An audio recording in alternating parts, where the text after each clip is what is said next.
The school bell rings, signaling that it is the beginning of a new high school journey for many teenagers. The MC wonders whether equality is truly a thing when it comes to humans, since everyone in the current time seems to be preaching about it. He quotes a great saying that describes how humans are created as equal by heaven. This statement further describes how inequality begins to occupy its place as soon as humans start to grow older and older. Those variations can be academic performances of the bunch in school, and many others. The boy believes that a concept like equality is untrue, yet it remains to be one of the greatest things humans continue to strive for. The boy is sitting on his way to his school and thinking about all these controversial things. Then he is distracted by a girl asking a guy to give up his seat for an elderly woman standing on the bus. The seat was a priority one, and the girl thinks it should be freed up for the old people. The guy sitting there argues that he is not compelled to stand up so that the olds can sit. He says it is plain nonsense of people expecting the young ones to do so. And that is because elderly and younger ones both spend more energy standing up. This dude asks the girl why he is supposed to do something so tiring without getting anything in return. The school girl and the woman stand there looking at the guy saying accurate yet controversial things. The girl answered his question, saying he should stand up as a contributing member of the society to help the woman sit in ease. But the guy she's talking to, very obviously, has no interest in whatever's up with society. He then tells the girl to ask other people to give up their seats, saying he finds the concept of priority seats ridiculous. The woman standing says she is okay standing in the bus and thanks the girl for standing up for her. The student sighs and asks if anyone else is willing to let the woman sit in their seat, and everyone, including the students, seem really unwilling. They all literally just woke up. MC looks at the girl sitting beside him to see if she'd give up her seat per request. The girl assumes otherwise and her cheeks turn red. Then a kind woman sitting behind her stands up to allow the old woman to sit in her seat. The girl thanks her for the kindness and the bus keeps moving forward.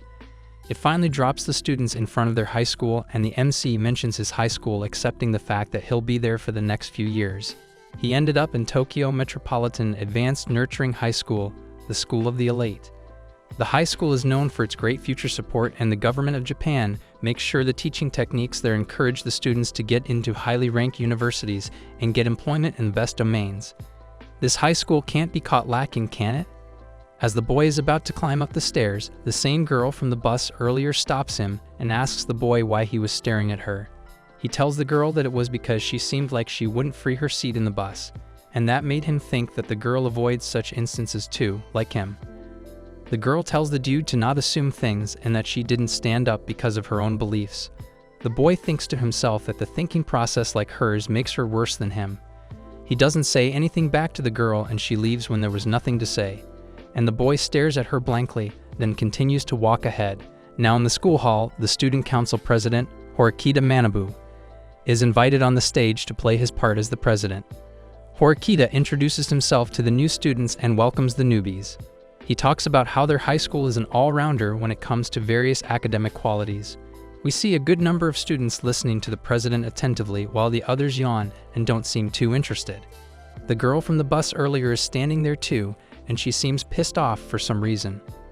The reason is the boy standing beside her, who was also sitting beside her on the bus. The boy looks at the girl and finds out that they're in the same class. The president continues his speech in the back while he stares at her. Then we are brought to Class 1D, where the students can be heard talking about their favorite shows and genres they prefer. A lot of familiar faces in there, huh? Meanwhile, the MC is sitting there, all alone, by the window and looking rather uninterested.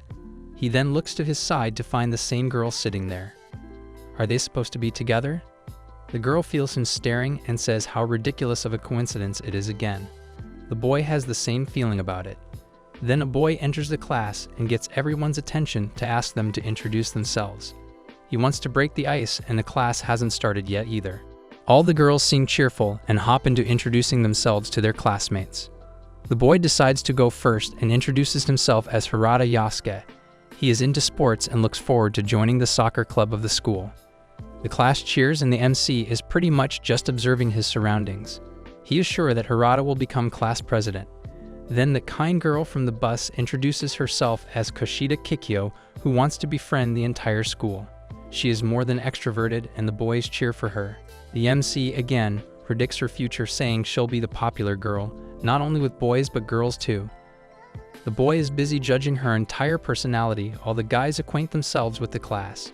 The boy finally observes himself too and decides to not criticize people despite the fact that all the introductions will give a hint to who will be who for the rest of the school years. The MC wants to crack a joke and he's preparing himself for it.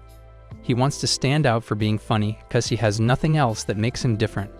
The boy stares into the camera thinking he's as free as a bird. His train of thoughts is stopped in tracks by the future president and he is asked to tell a little about himself. The dude prepares himself for what is yet to come and finally gets up for it's a crucial matter for his school life. It's just going to be an intro. The name of the boy is Ayanokoji Kiyotaka and he struggles with forming fluent sentences. Everyone notices how awkward he is while talking, but they applaud him confusingly nonetheless. Ayanokoji feels proud and it shows how pure of an introvert he is. Hirata wishes to be good friends with Ayanokoji and sits down, noticing how the girl laughs at him. As Hirata tries to continue, the gangster-looking guy disrupts him aggressively saying it's too childish to get acquainted with classmates at their age. Right after that, the teacher walks into the class, and she seems to be this really intimidating professional woman. Her name is Chabashira Sei, who will be managing Class 1D for the next 3 years. She then brings out the school rules notices and tells the students to read them carefully. The students must live in dorms at school, and they will not be allowed to look around the world outside the campus much. The thoughts of it are making me claustrophobic, but the teacher tells the students to not worry. She goes on to explain the facilities the school will be providing for the next 3 years. This pretty elite school will be providing them everything including food and entertainment, but it'll be a little different. Instead of money, students will use points provided by the school digitally to make any kind of purchase. They will be given those points on the first of every month, and each point is worth 1 yen. The students are given 100,000 points, which directly equals 100,000 yen. That is more than enough for the high schoolers, and their jaws drop to the floor when they see the points on their phone. The teacher answers their shock by telling them that everything in that school is merit-based and their worth has already been determined as high-ranked students. Then we see Kiyotaka leaving the school's grocery store with some stuff, and he looks at his phone, which he used to make the payment. The points do work like money, and the boy starts to calculate the amount of points his class solely has been allotted. 300 students will be given 360 million yen per year, and Kiyotaka finds this whole thing to be very strange. He turns his head to the side to see Horikita standing there, and she is not pleased to see him again. Kiyotaka tells her to chill a little and says they should get along with each other as classmates at least. He asks her name, but she doesn't answer, and Kiyotaka can't understand why she's so reserved. He tells the girl that he finds it a little weird to not know the name of the girl who is sitting right beside her daily. The girl finally decides to reveal her identity and introduces herself as Horikita Suzune. Kiyotaka tries to strike up a conversation with her, but she takes more interest in the shampoos instead. Kiyotaka notices that she's buying a lot of cheap stuff, so he offers her the costly ones. She refuses to buy them and mentions how bad the dude is at socializing. He admits that and says she isn't any better than him either. She agrees, but the only difference the two have is that Horikita doesn't want to befriend anyone. Horikita then lays her eyes on free stuff. Kiyotaka says that it's for the students who run out of the point to buy anything. Free stuff for students when they are given 100k yen doesn't really make sense. The noise of students arguing gets their ears a while later, and 3 senior guys were asserting dominance on one of Kiyotaka's classmates. Kiyotaka recognizes the guy, and Horikita says she wouldn't humiliate herself by taking part in that fight.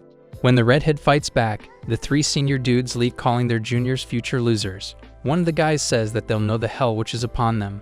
That catches Kiyotaka off guard, and he wonders what that was for. The redhead kicks the trash can upside down, and Kiyotaka looks at the camera recording everything in that hallway. He walks over to straighten up the trash can, and then it is the next day. Friendship groups have finally started to form in the class, and everyone is talking about the things they spent their points on. The boys bought all the video games while the girls resorted to jewelry. Kiyotaka, on the other hand, didn't succeed in making new friends, and he is sitting in his seat observing the friend groups. Horikita is sitting beside him, and she calls him pitiful for having no friends. The dude points out how she is sitting alone too. Horikita says that's because she likes to be that way. Kiyotake then gets up to go to the cafe after Horikita took a bite of her sandwich. The dude runs into one of his classmates, and thankfully he remembers her name too. Kushida is happy about it too. She asks him if they can talk, and Kiyotaka agrees. The two are standing close to the staircase. Kushida mentions how close Horikita is to Kiyotaka, but the boy doesn't find that to be the truth. Kushida says that Horikita talks to him in the class only, and Kiyotaka gets distracted by Kushida's huge breasts. She starts to move like a cat would, asking Kiyotaka to introduce her to Horikita, cause she wants to befriend everyone in the school. She also mentions how the girl turned down her request of becoming friends, and all the while, Kiyotaka is looking at her melons. Kushida takes the conversation to another level and holds Kiyotaka's hands, begging him to help her. The guy looks at her pleading eyes and were brought to the teacher teaching the class about the government. The students weren't paying any attention to her at all. Some were sleeping while the others kept themselves entertained with phones and tablets. The class is finally dismissed and Kiyotaka looks at the teacher leaving and shutting the door aggressively. By the end of the class, Horikita mentions how overly lenient the school is towards the careless students. Kiyotake says they probably want students to study anatomy, and Horikita somewhat buys into that. Then the guy asks her to meet him at a cafe in the mall, and Horikita thinks he's after something, which kinda disappoints Kiyotaka. She somehow agrees to go there with him, and the cafe is pretty crowded. Horikita mentions that too, and that reminds Kiyotaka how big of a loner she is. Horikita finds that statement ironic, and Kiyotaka sees two girls freeing the table. The two then sit at that one, and Kiyotaka wonders if they look like a couple to other students. The deadly look in Horikita's eyes defies that, and Kiyotaka is really nervous of what's about to happen. So Kushida and Kiyotaka plan to bring Horikita to the cafe so Kushida can talk to her. Kushida gets up to talk to Horikita, and the girl starts to find all that really suspicious. She decides to leave, and Kiyotaka doesn't want her to. Horikita says that there's no need for her to sit there since Kushida is there. Kiyotaka says he and Kushida are just classmates, but that's what he and Horikita are too. Horikita angrily looks at Kushida asking her what she wants from her. Kushida messes up the whole plan because of her nerves. Damn it. Kushida ends up saying meeting her at the cafe was merely a coincidence, but Horikita isn't dumb. She had already noticed the students from her class who were there, and the fact that the class was dismissed not too long ago makes the whole thing even more obvious. Kushida then gets up from her chair begging Horikita to befriend her. The girl finds everything she's saying disgusting and wants her to leave her alone. Kushida is worried that Horikita will get lonely like that, but Horikita has never once in life had a problem with that. Kiyotaka tells her that she'll have to be alone for the next 3 years if she keeps up like that. Horikita mentions that she's been by herself for more than 9 years, so they don't need to worry about her. Kushida apologizes to Kiyotaka, as she must have created a bigger gap between him and the girl. The boy tells her to not worry, and Kushida accepts her defeat. Kushida and Kiyotaka walk back together, and Kushida is upset that her goal of befriending everyone will take too long to accomplish. Kiyotaka thinks that Horikita is an exception, and then Kushida instantly recognizes the two girls from Class B walking their way. The girls greet each other, and Kiyotaka is surprised to see how quickly Kushida befriends everyone. The girl later mentions how amazing the school is with all the points and stuff, but the two find the amount a bit too much. Kushida mentions how calling their monthly money points messes up her sense of money. She goes on to mention the stuff she needs to buy, including underwear. I don't like this girl, to be honest. Kiyotaka mentions how Horikita was buying the same stuff, and Kushida gets really close to him on purpose to say how close the two are. Kiyotaka says he coincidentally ran into her, but Kushida doesn't really buy into it and winks at the guy. Kiyotake gets back to his room and thinks of the huge amount of points the students are given. The teachers don't take note of all the messy stuff going on among the students either. All of it changed when on the 1st of May, students were not given their 100k points. The students made sure that none of them were given those points in the class. One of the guys asks the teacher about it, and she says she's sure every class has been allotted their monthly allowance. Class D could not have been ignored like that, and the students started to express their disappointment. The homeroom teacher looks down and smirks. She calls the students a bunch of idiots and mentions all the absences that took place during 1 month. She goes on to mention the number of times the students talked and used phones during the class. The teacher tells the students that every bit of their performance is evaluated in school. Her monthly evaluation this time, though, resulted in their points being cut down to 0. The class is really shocked to find all of that out, and all of them look upset for having to stay broke for the rest of the month. Some even get angry as they were not told about any of it since day one. The teacher continues and says how dumb of it was for the students to spend all their allowance recklessly despite having doubts. They should have noticed how big of a deal it was for a school to allot 100k yen per student per month. It was mentioned on the first day that everything goes on based on merit in the school, but the students didn't think much of it. The teacher calls her students trash, and Kiyotaka finally realizes the hell that awaits him and his fellows. It is another day at the school, and the students are having fun playing around in the pool.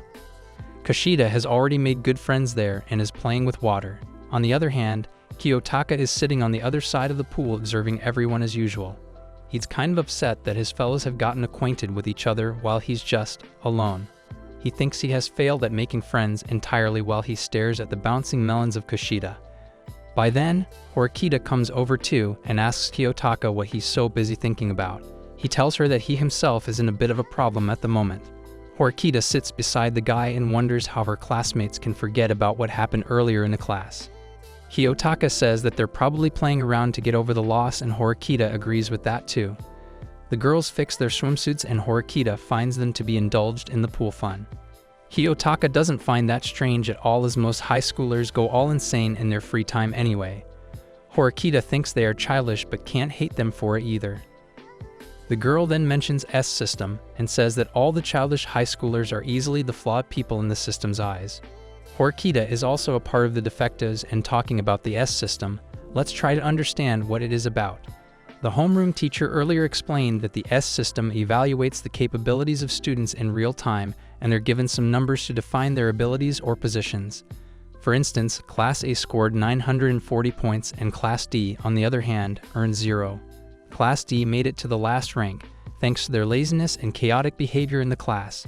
The class in this way proved themselves to be the worst defectives, and that explains why Horikita called her friends flawed earlier.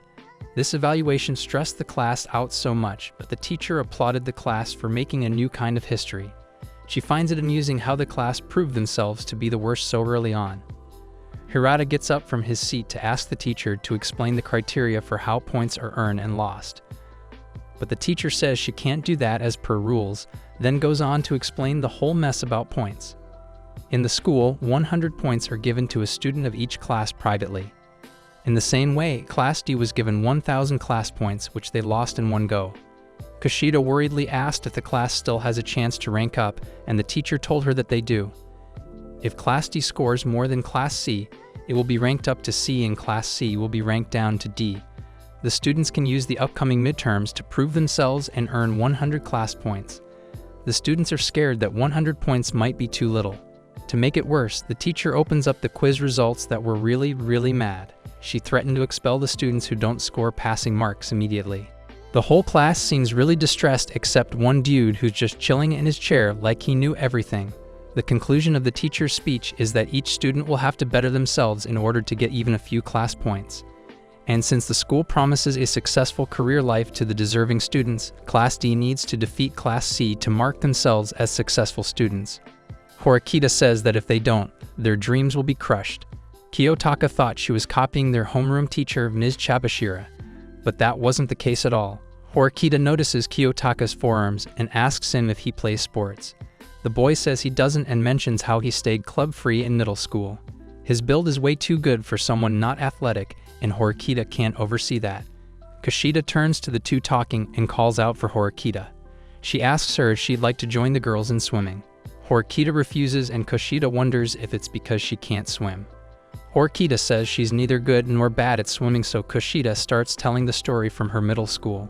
She says she couldn't swim well as a middle schooler either, but doing it again and again made her a better swimmer. Horikita doesn't find her interesting and walks away instantly. Kiyotaka watches her leave and finds her way too unapproachable. Kushida wants to become friends with her too, but it's not happening anytime soon. Later, Hirata gathers everyone from his class and says they need to do something about their class points. The class didn't score a single point that day, and Hirata is worried that the points will cause problems in their graduation. One of the girls doesn't want that to happen either, and Hirata says they need to earn some points the upcoming month to avoid any problems. Suda walks out of there not caring about anything. He even tells his classmates to keep him out of all this trouble. This scares the rest of the class, and all the while, someone is peeking at Class D from the blinds. The nerdy-looking dude congratulates Sakayanaji and Katsuragi of Class A for the accomplishment of receiving 940 points. He says that it is a prideful moment for them, then asks the two how much they know about the S system. Meanwhile, in Class D, the students are begging each other for some points. They clearly wasted all of their points on random stuff. Kiyotaka walks into the students persuading each other, and as Horikita sees him, she invites him for lunch with her. Kiyotaka couldn't refuse, and the two are sitting in the cafeteria for lunch. Horikita bought Kiyotaka a very expensive lunch set, and he's not sure if he should eat it at all. She tells him to eat it freely because everything's on her. Horikita keeps looking at Kiyotaka suspiciously all the time, which makes him uncomfortable. As Kiyotaka takes the first bite of food, Horikita tells him that Hirata and his friends have started working on their studies already. Hirata and others will form a study group to prepare for the test, but there's a problem. 3 classmates who scored way too less didn't join Hirata's study group, and those 3 are Sudo, Yamauchi, and Ike. Even if Horikita can't comprehend how the 3 managed to score such bad grades on the test, it is still a fact that they are hopeless who will fail again. Horikita says that the students must improve. If not, the class won't score any points and will lose some on top of that. This situation is what Class D needs to avoid at all costs to get a promotion. Kiyotaka gets what Horikita is trying to say. She wants to form a study group to help the 3 defectives improve on the upcoming test. Horikita is desperate to bring Class D up, and to do that, Ike, Yamauchi, and Sudo must be helped or the whole class will be affected. Horikita wants to make it all the way up to Class A, which confuses Kiyotaka. Horikita tells him that she finds her assignment to Class D unfair. The first thing she'll need to do to accomplish that is helping the class failures. Horikita says that the boy must know what she wants to do by now, but Kiyotaka doesn't want to be a part of her plan. She threatens him with the expensive food she bought him. Besides, she hasn't punished him for siding with Kushida for her plan of befriending Horikita. Kiyotaka is in a tight spot, and he has no choice but to help Horikita to make it fair and square. Kiyotaka's job is to successfully invite the 3 slackers into Horikita's study group. The girl gives him her contact number and email number and leaves the cafe. Kiyotaka is not really excited about any of this, but on the bright side, he has received a girl's phone number for the first time in his high school career. It is evening now, and Kiyotaka is trying to talk himself into doing what he's been told to do. Unfortunately, his invitation is declined by all 3 of those slackers, and he's lying in his bed thinking about getting help from those 3's friends. He can't reach Kushida on his phone because he doesn't have her contact number, so he resorts to using the wireless. He asks the person on the other side to get him access to Kushida. He tells them that it is something important, and boom, Kushida is on the line. There was some kind of noise coming from her side, and she tells Kiyotaka that it was her hairdryer.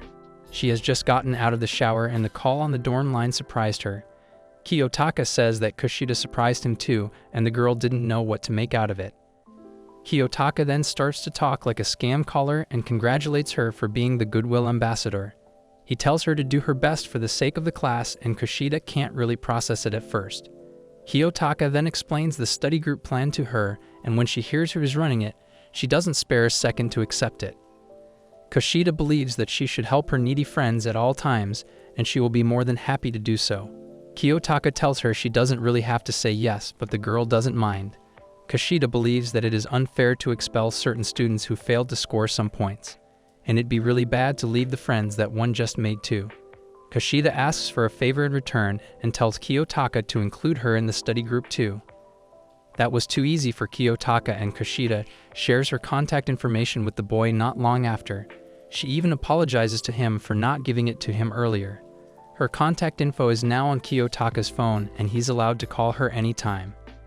Kushida is quick to get Sudo and others to say to the study group invitation. Kiyotaka quickly texts Horikita after receiving the information to tell her about how he got Kushida's help.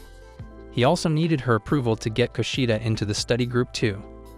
Horikita calls Kiyotaka to tell him that she wouldn't allow Kushida to be a part of her study group and ends the call.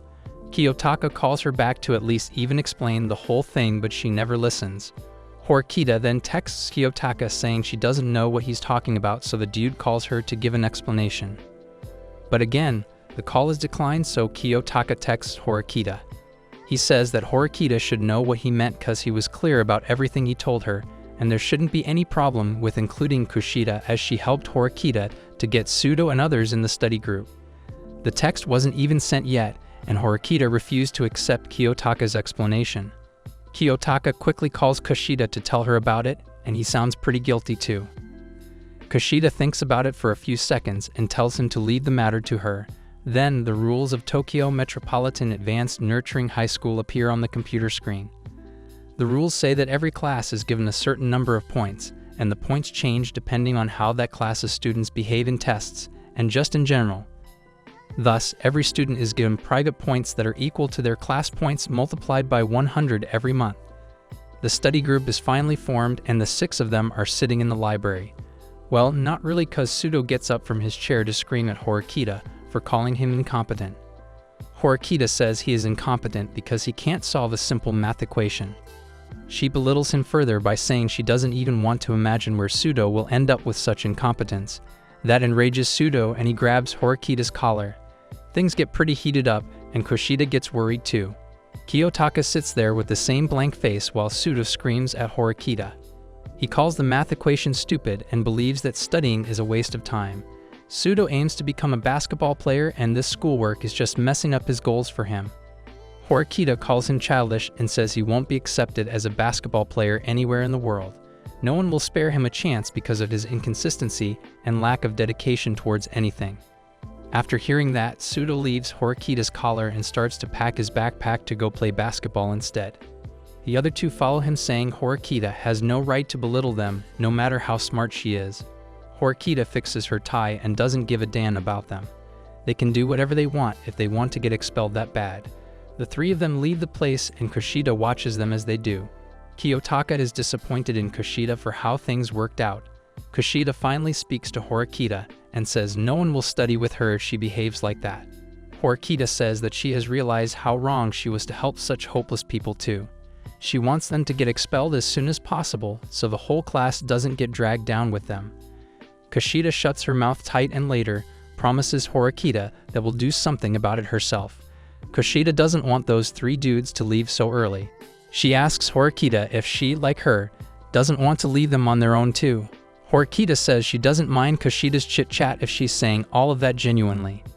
But she doesn't really trust her and asks what her real intentions are behind this whole settling. She asks Kushida if she joined the group to hurt her. Kushida gets really hurt after hearing that and can't believe how easily Horikita said such harsh things to her. She leaves the library crying, and Kiyotaka just sits there like always. To be honest, I find Kushida very suspicious. There has to be something. Anyways, it's finally night, and Kiyotaka is lying in his bed with his school jacket on the side. He looks at his phone to see Horikita and Kushida's contacts and puts his phone back down. He gets up to buy something from the store and ends up in front of a vending machine. Kiyotaka overhears someone calling Horikita's name. The person says that he didn't expect Horikita to follow him all the way there, so Kiyotaka decides to see what's up. Horikita calls the guy her brother and tells him she's not the same failure anymore. She says she's in that school to catch up to her brother. Kiyotaka wonders who the other guy with Horikita is, and the brother we're talking about is telling Horikita how she doesn't know her own weaknesses yet. He calls her stupid for choosing to come to that school. Horikita gets really upset after hearing that and says that she will make it to Class A no matter what. The dude thinks it's impossible, but Horikita is anything but a loser. The guy finally looks back and calls Horikita an unreasonable sister. Kiyotaka takes a good look at the dude's face too, and turns out he is the student council president. Horikita's brother grabs her arm and puts her across the wall. He tells the girl to leave that school because he's ashamed to be the brother of someone who is in Class D. He doesn't even let Horikita say anything and tells her she's completely incapable of achieving anything big. As the boy tries to pull out something from his pocket to harm Horikita, Kiyotaka grabs his hand instantly to stop him. Horikita is shocked to see him there, and Kiyotaka tells the dude to drop whatever plan he has in mind and let Horikita go. Horikita looks really down and tells Kiyotaka to stop. Kiyotaka didn't have any other choice, as he had never heard such weakness in Horikita's voice before. As he leaves Horikita's brother's hand, he attacks him, but Kiyotaka is a good fighter, it seems. He successfully avoids every attack, and the nerdy guy decides to stand still. He compliments Kiyotaka's movement and asks him if he practices something. Kiyotaka says he practices piano and calligraphy, and the president guy seems to recognize him. He mentions the guy who scored 50 out of 100 in every subject on his exam. Kiyotaka happened to be the guy who scored 50 on his quiz too. The dude thinks Kiyotaka intended it. but it was merely a coincidence, and the nerdy dude says he finds him unique. He mentions his surprise to Horikita and says he can't believe she's made a friend already. She says he's not a friend, just a classmate. Her brother said she has mistaken solitude for independence yet again. He tells to grind as hard as she can to get to the highest point and walks away. Kiyotaka finally gets his drink and Horikita does too. Horikita is embarrassed to be caught in such a vulnerable state. Kiyotaka says he was happy to find her acting like a girl normally would, and Horikita frowns. Kiyotaka stops talking and Horikita says he's amazing too. Kiyotaka tells her that he used to play piano and do tea ceremony back then. He did calligraphy too. Horikita asks Kiyotaka if he really intentionally got 50 marks on the entrance exam. The guy says it was just a coincidence, and Horikita can't really comprehend Kiyotaka as a person. He asks her if she's done with the study group, and she is. She says she doesn't want to waste her time on those constant failures who do not wish to do better in their lives. It doesn't matter if they get expelled. Horikita doesn't get any benefit from helping them, and she doesn't care about what happens to them at this point. She says that the students who don't get expelled will prove to be the better ones on the bright side, and losing the defaulted students will make it easy for the rest of the class to make their way up to Class C. And Horikita can't ask for more. Kiyotaka thinks Horikita's way of thinking is corrupted and tells her her shortcomings. He says that her weakness is assuming other people are the reason she fails and keeps them away from herself as a result. And that exact notion could be the reason she is in Class D instead of Class A. It looks like Horikita couldn't deny that, and we see the other class students having the time of their life. Pseudo is still playing basketball and Kushida is looking out the window in sadness. The weather makes everything more gloomy, and Horikita is studying in the library alone, like one would expect her to. Nothing really changed about class's performance, and the day of the midterms arrived. But hey, things took a turn for good. Every single student of Class D scored highest scores in grammar, math, chemistry, and any other subject they had. Kiyotaka looks really surprised after taking a look at the results, and with that, the class will get their deserving points. The day is really bright, and so is the air in Class D. Everyone is celebrating the good result, and a group of boys is thanking Kushida for helping them. Kushida humbly accepts the gratitude, and the boys keep calling her their angel. Ayano Koji is reactionless and watching others do their thing. Horikita asks him what he did regarding the class. To answer that, we are taken 3 days back to the day before the test. Ayano Koji walks to the playground where everyone else is playing, but a group of boys is fighting in the corner. It was Pseudo screaming at 3 dudes to bring on a fight. The boys seem to be from another class, or worse, seniors, and call Pseudo old-fashioned and pathetically ugly. Pseudo gets infuriated and takes out his hand to teach them a lesson. His friends barge in and stop him from doing that. All the while, Ayano Koji is staring at them and thinking how Pseudo is wasting his time in useless fights instead of studying with Kushida. The scary-looking guy in long hair is excited to watch how many people from Class D will get expelled after the test. He comes closer to Pseudo, who's shivering in fear, and says he thinks he's the first dude who will get expelled. The scary dude forces his forefinger close to Pseudo's eye, as though he wanted to poke it. He ends up poking his forehead instead, and it gets completely quiet for a while. Pseudo angrily gets up, wanting to almost kill the dude standing in front of him. But a girl in long blonde hair comes at the right time and tells the both parties to stop whatever the hell they were on. Pseudo tells her to mind her business, but the girl says she won't walk past a bunch of kids being violent in the school. She threatens them, saying she'll call security if they keep fighting. The long-haired guy and that girl are classmates, and the girl's name is Ichinase. The dude tells Ichinase that they're not fighting, but his party is Pseudo's victim. The boy's name is Ryuin, and Ichinase doesn't buy into his crap.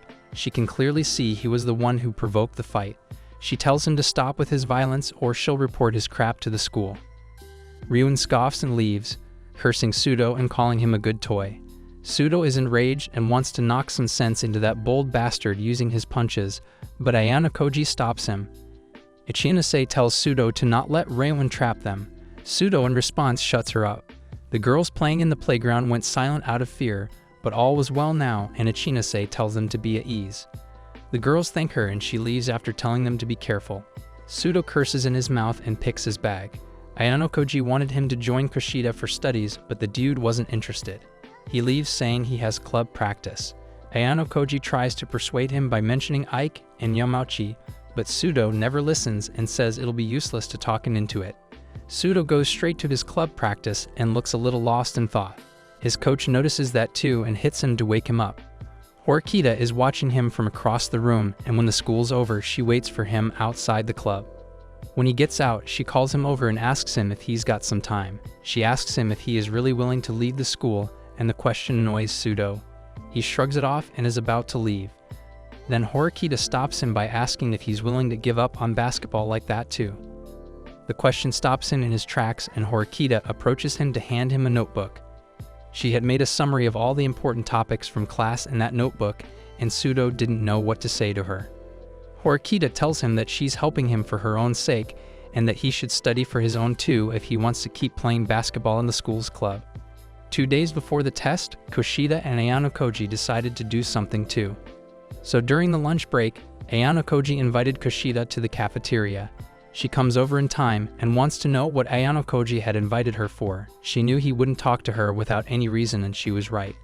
The guy takes her to a senior from Class D who's looking disappointingly at his lunch. Ayano Koji grabs the chair and sits beside him.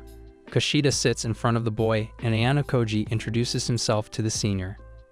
He pities the dude for having to eat bad-looking vegetables for lunch, so the senior asks him what he wants from him.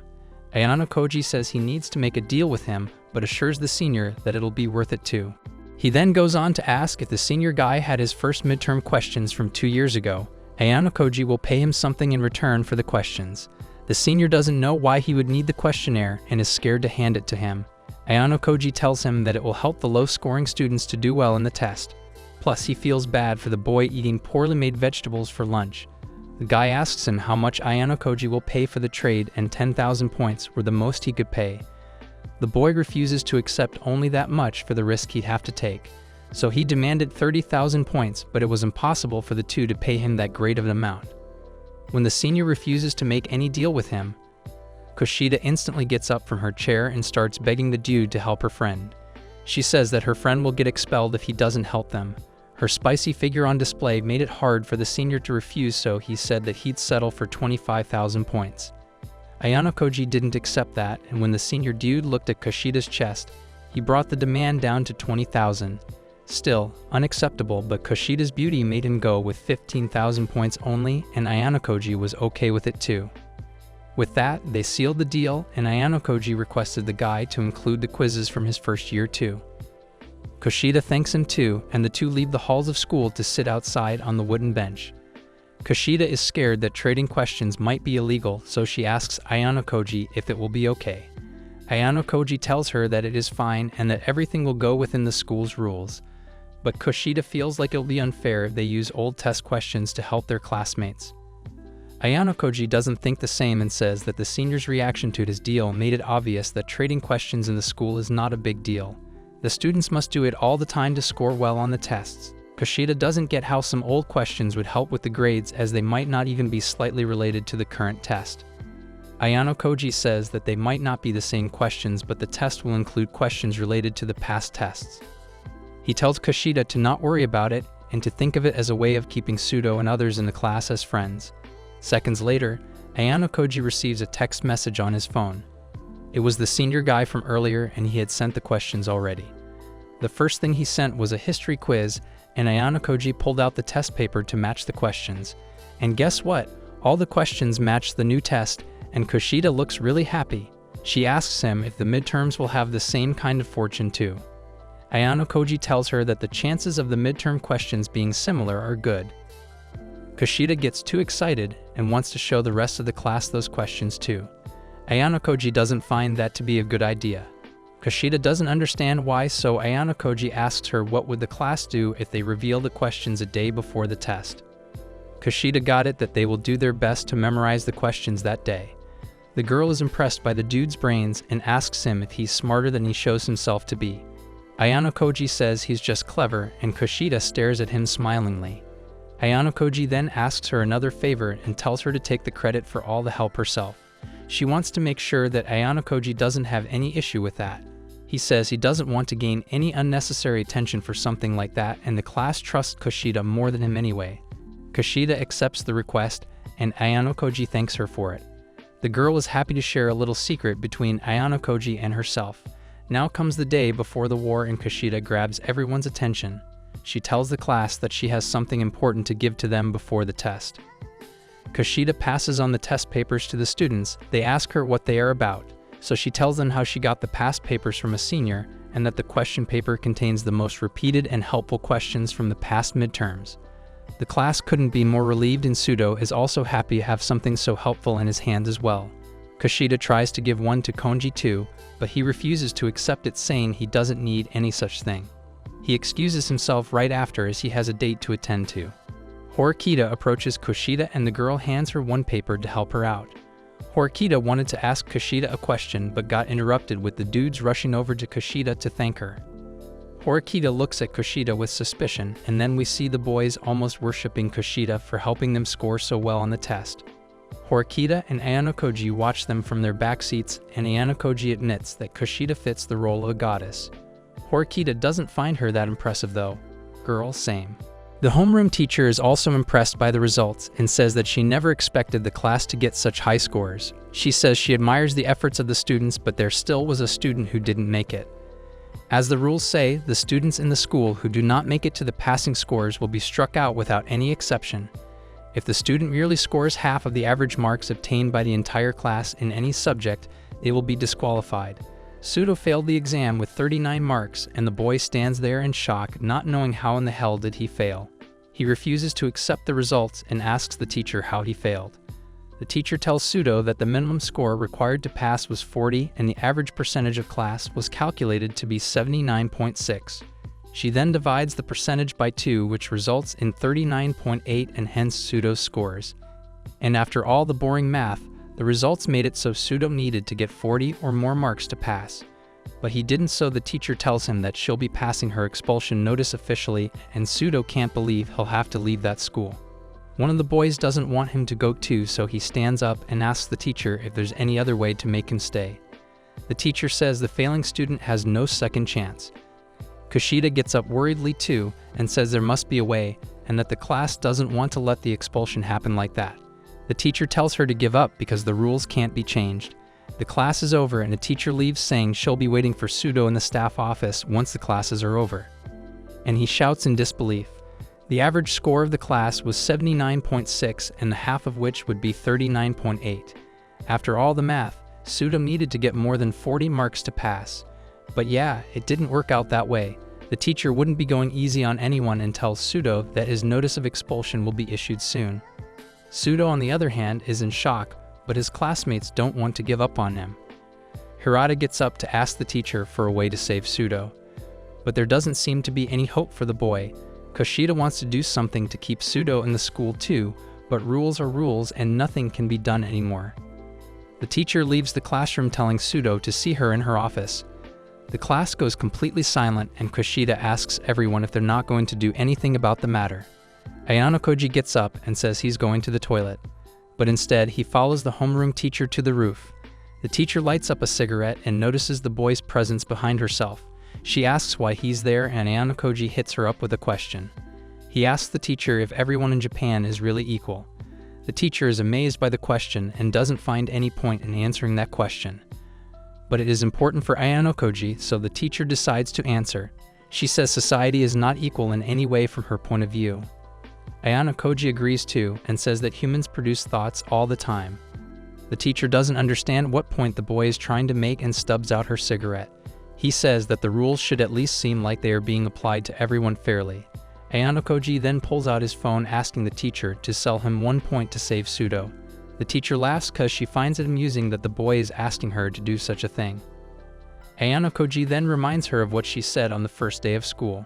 She had told the students that they can buy anything at the school using the points provided by the school's system. So the boy demands that rules fair application in the midterms as well. This could be applied to resolve the current issue, but Ayanokoji wouldn't be able to afford the point to save Pseudo. Guess how many points she demands for 1 point? 100,000 points. She says she'll add 1 point to Pseudo's scores if Ayanokoji gives her 100k right on the spot.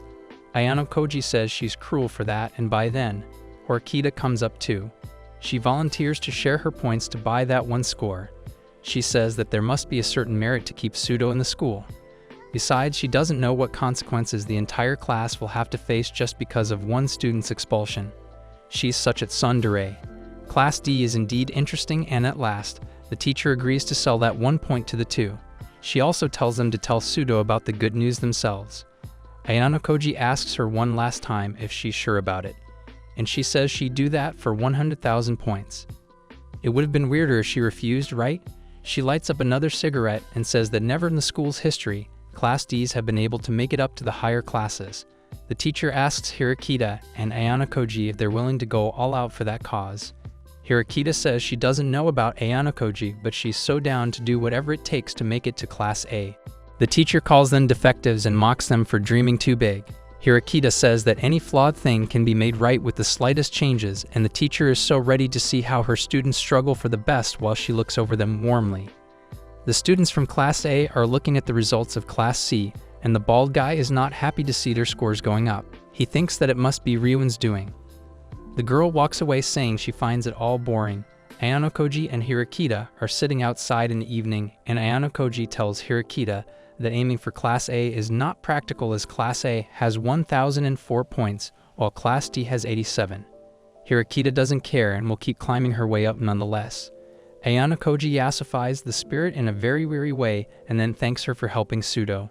She gets defensive saying she did that for her own benefit. Ayano doesn't believe her because she very obviously lowered her grades in English so that Pseudo doesn't have a chance to fail. He says that it was really kind of her to do something that cool for someone she once despised. Hirakita doesn't want to accept her soft side and keeps denying. "We get it, girl." As Ayano is about to leave, she stops him saying she doesn't like his attitude. It gets a little suspenseful and Hirakita starts looking for something in her bag, asking the boy a very strange question. She asks him if he would choose to regret in pain or sorrow. Ayano is deciding the answer in his head and wants to say that he would choose neither, but Hirakita doesn't give him a chance to speak. She pulls out her sharp pencil and stabs Ayano.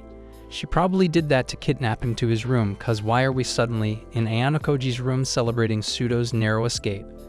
Ayano is wondering the same thing. Ike and Yamachi are happy to spend such a fun time together and are thankful to Kushida for bringing them the old test papers. Pseudo wouldn't have made it hadn't it been Kushida to help them out. While these two are busy being besties, Kushida asks Ayano how he got the school to decide against Pseudo's expulsion. Everyone else is wondering the same thing, so he decides to credit Hirakita for everything. He comes up with such good lies on spot and mentions all the cool ways Hirakita took care of the situation. He says that she refused to accept such unfair expulsion because of some marks. Apparently, she accused the school of the things even teachers couldn't say anything back to. The boys find Hirakita to be really cool, completely opposite of what they used to think of her. Ayano asks Pseudo if he's happy, but the dude is too wonderstruck and asks Hirakita why she did all of that for him.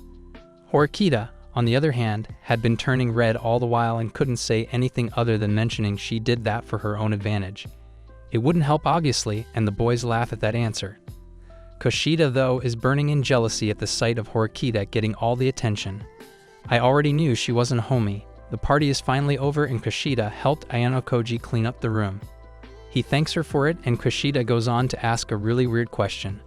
She asks Ayano if he likes girls like Hirakita, cause the two seem to hit it off. She tries to cover up the awkwardness by saying that all the girls in class notice how he and Hirakita are always together.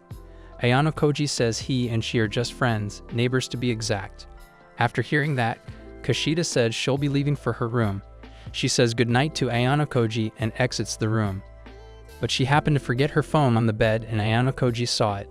He decides to give it back to her and goes up to the lift to go to the girls' dorm. Kushida is already on the lift, and it is weird for her to go to the first floor instead of the upper floors where the girls usually are. Ayano decides to follow her, and when he does, he sees her walking close to the riverside. He doesn't get why she's there at such an hour of the night, and he doesn't really have to hide from her, but he chooses to watch anyway. Kushida goes crazy to vent her rage. She ends up spilling all the hatred she has for Hirakita, and the positive attention she got from everyone earlier is the reason this side of Kushida came out. She's literally kicking the grill in rage, telling Hirakita to die, and suddenly, her phone that Ayano is holding behind the bushes rings. Kushida ends up hearing it too and realizes someone else is watching her.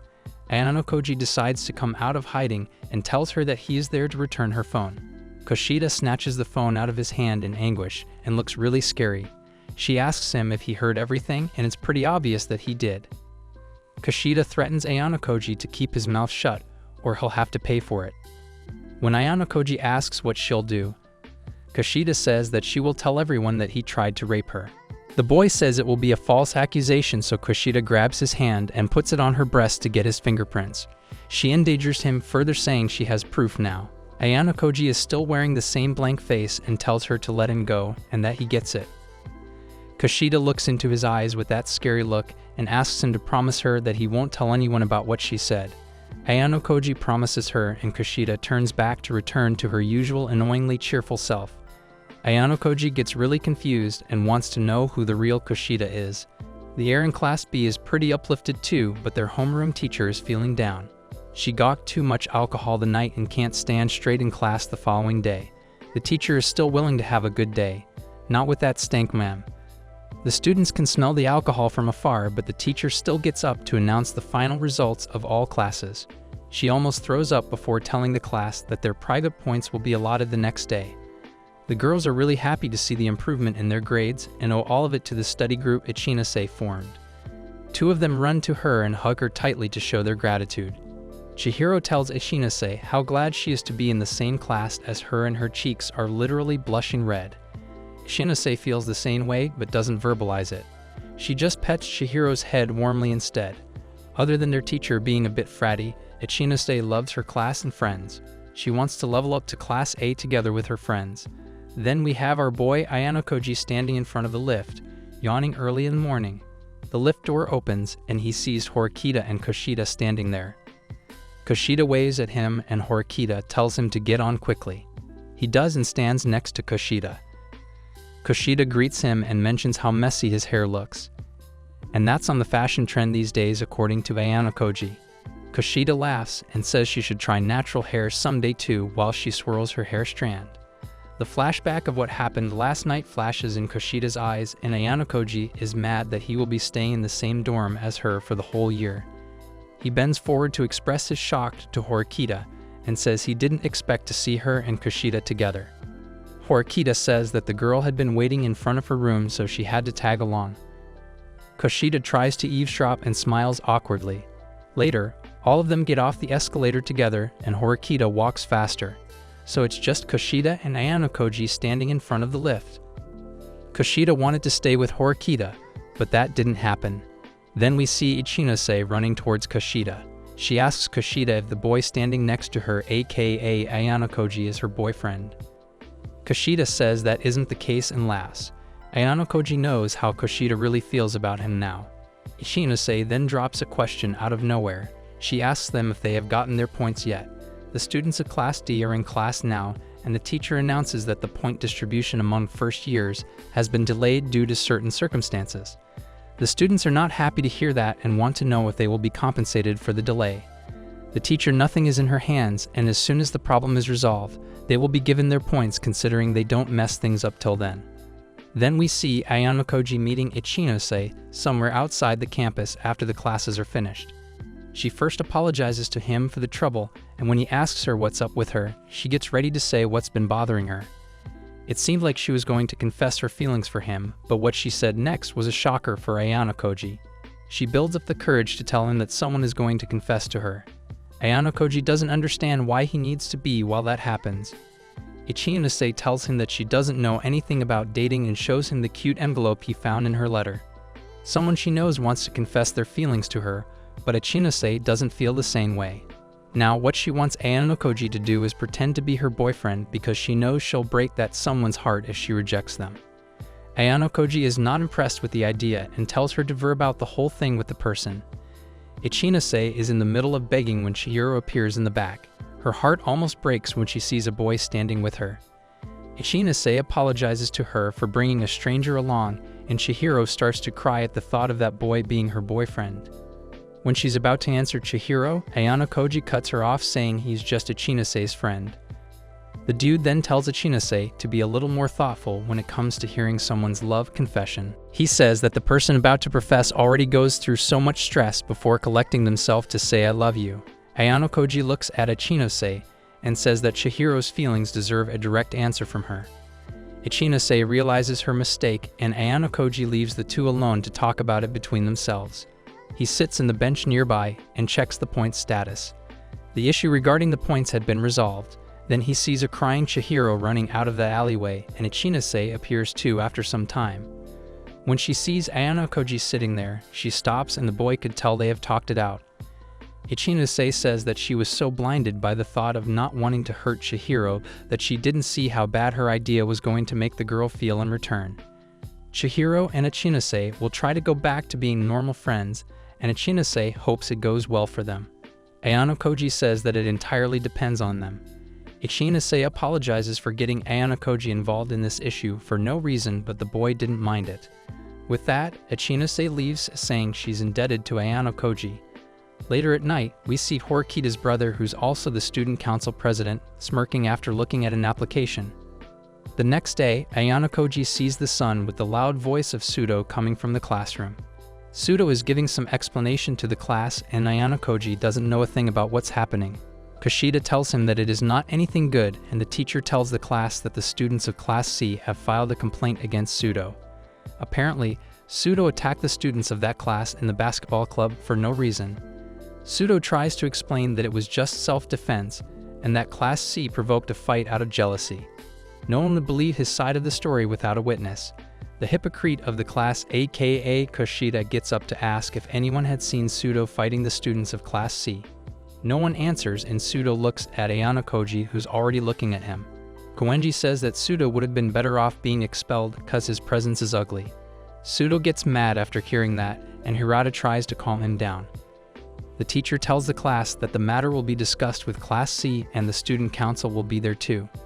She says that based on the result of discussion, the class's points can be deducted too, and disciplinary measures for Sudo will be taken as well. This dude always seems to be in trouble. Now the students who filed a complaint against Sudo are drinking in clubs themselves. Ryuen is satisfied to have caused trouble to Class D. The girl sitting next to him keeps pouring him drinks, and he keeps consuming it.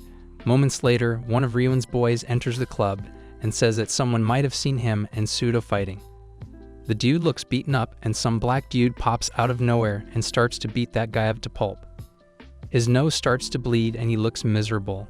Ryuen leans forward and drenches him in the drink he was drinking.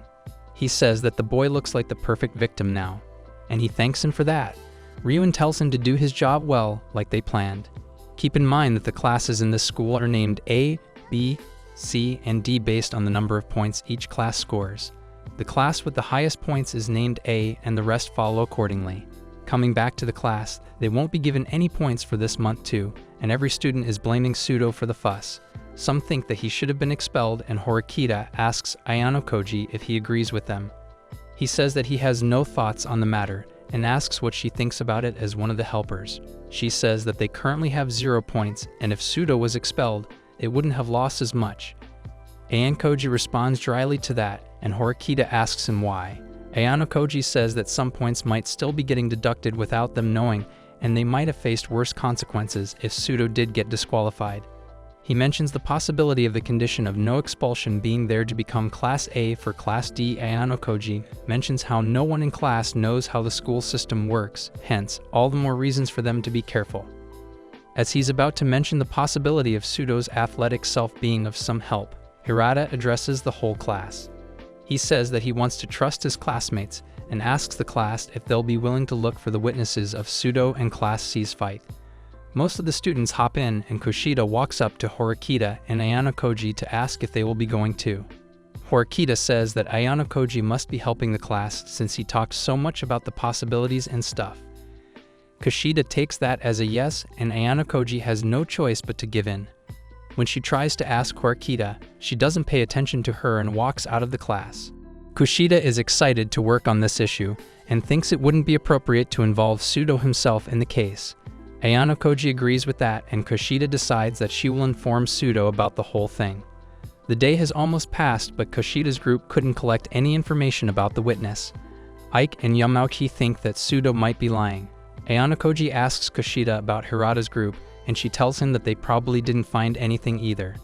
Then we see Ichinose running towards the group. She came over cause she heard some people in her class talk about the investigation. Kushida tells her about what's going on and asks the girl to let her know if she hears anything about Class C. Ichinose says she wouldn't know much about it but offers to lend some help. Kushida is more than happy to hear, but Ayanokoji grabs her from her collar and gives her the look to make her realize Ichinose could be a trap. He says that they shouldn't involve other classes in the investigation. Ichinose cuts him off and reminds him that she owes him one. The wink makes the rest of the group a little more suspicious.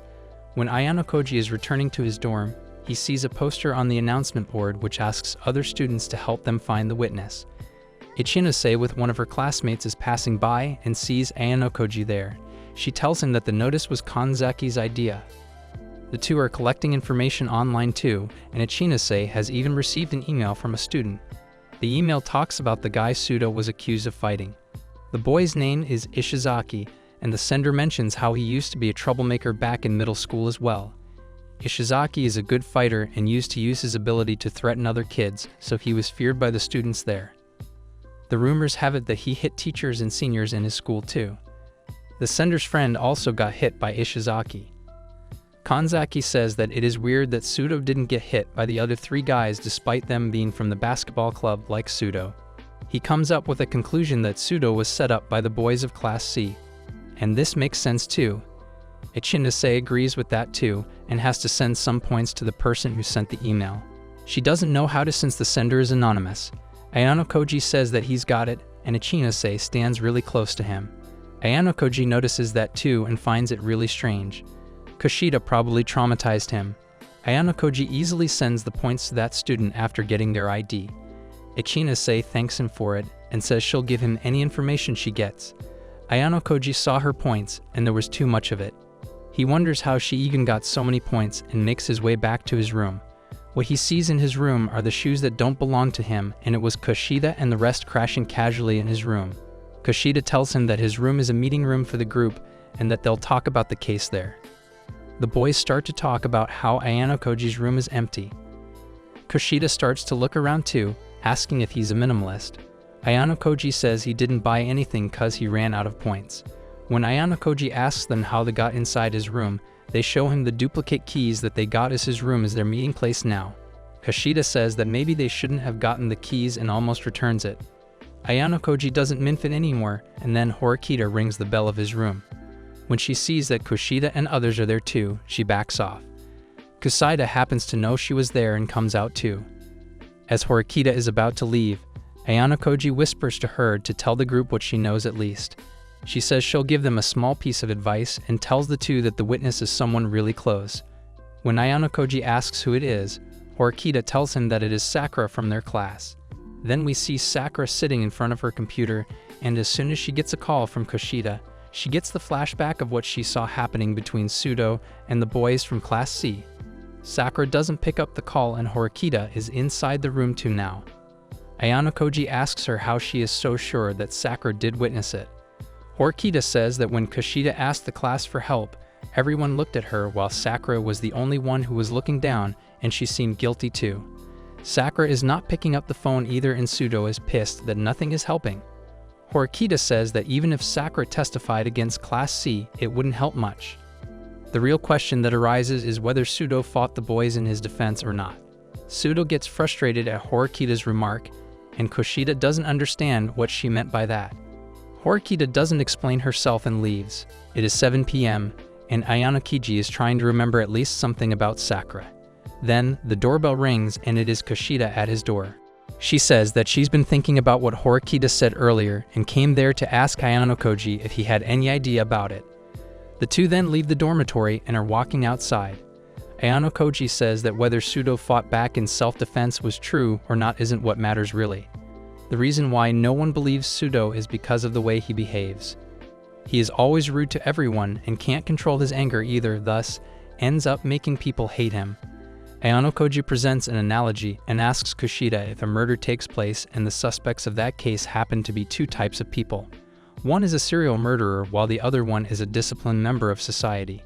He asks whose statement would people generally believe, and Kushida, very obviously, believes that the trustworthy guy would be the latter one. Ayano agrees too, but that could not be the case. The actual murderer could be the disciplined citizen and not the other way round, but the general public wouldn't believe the serial killer based on his history. What he means by that is the students and teachers will accuse Pseudo of being the violenter, as his past is enough evidence for them. Ayano believes that the reason Horikita isn't cooperating with them might be the fact that Pseudo isn't even trying to prove his innocence. Kushida says it shouldn't be like that and friends should help each other in bad times.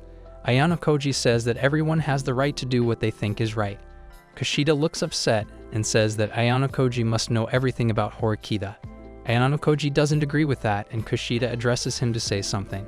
Ayano is listening, but Kushida can't bring herself to say what's on her mind. Instead, she says that she will talk to Sakura herself so that she doesn't get scared and leaves. It is the next morning and Kushida calls Sakura to talk to her. She first gets permission to have a minute with her to talk about Pseudo, but Sakura says she's busy. The girl looks pretty stressed and tries to run away. Kushida grabs her hand and pleads with her to help them out in this urgency. Sakura gets sensitive and says she doesn't know anything about the matter. She tries to free her hand from Kushida's grip but ends up falling. The device that she was carrying falls too, and she tries to turn it back on.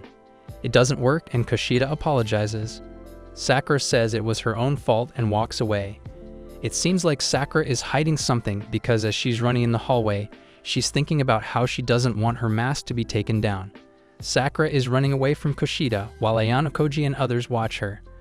All Ayano can think of when all these events unfold is anthropologist Edward Hall's division of personal zones.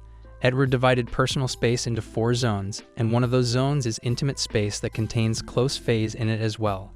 Ayano is talking about a person's personal space that can allow intrusion to some extent, but many people hate it when the close phase within their intimate space is intruded. All the while, Sakura is running as fast as she can to avoid Kushida, but Kushida won't quit the chase. Ayano says that there are some people who could be an exception when it comes to the invasion of personal space. He takes Kushida as an example to describe how she can intrude everyone's well-deserved space, but somehow doesn't stimulate any reaction regarding their intimate space. And he is right, we know what Kushida is really like. But people like Sakura are really sensitive to such things and hence run away from developing connections with people. Ayano means to describe why Sakura keeps her eyes on the ground, and the reason is that she is afraid of such attachments. Later, Sakura brings Ayano and Kushida along with her to get her digital camera fixed at a repair shop. She apologizes for the inconvenience she's causing them, but Kushida says it's fine since she's the one who brought it to that condition. They are inside the campus mall where a bunch of students are shopping for clothes, and it seems to be really busy overall. Ayano says that he understands why Sakura decided to go all the way to the electronics store for the camera, but bringing him there seems ridiculous to him. Sakura tries to explain why she needed him there, and then we see the repairman tell the girl that the camera has a power issue and its condition doesn't look really good. He asks if she brought the warranty with her, and Sakura is literally quivering out of anxiety. When Kushida asks her the same question, she tells her that she did bring the warranty with her.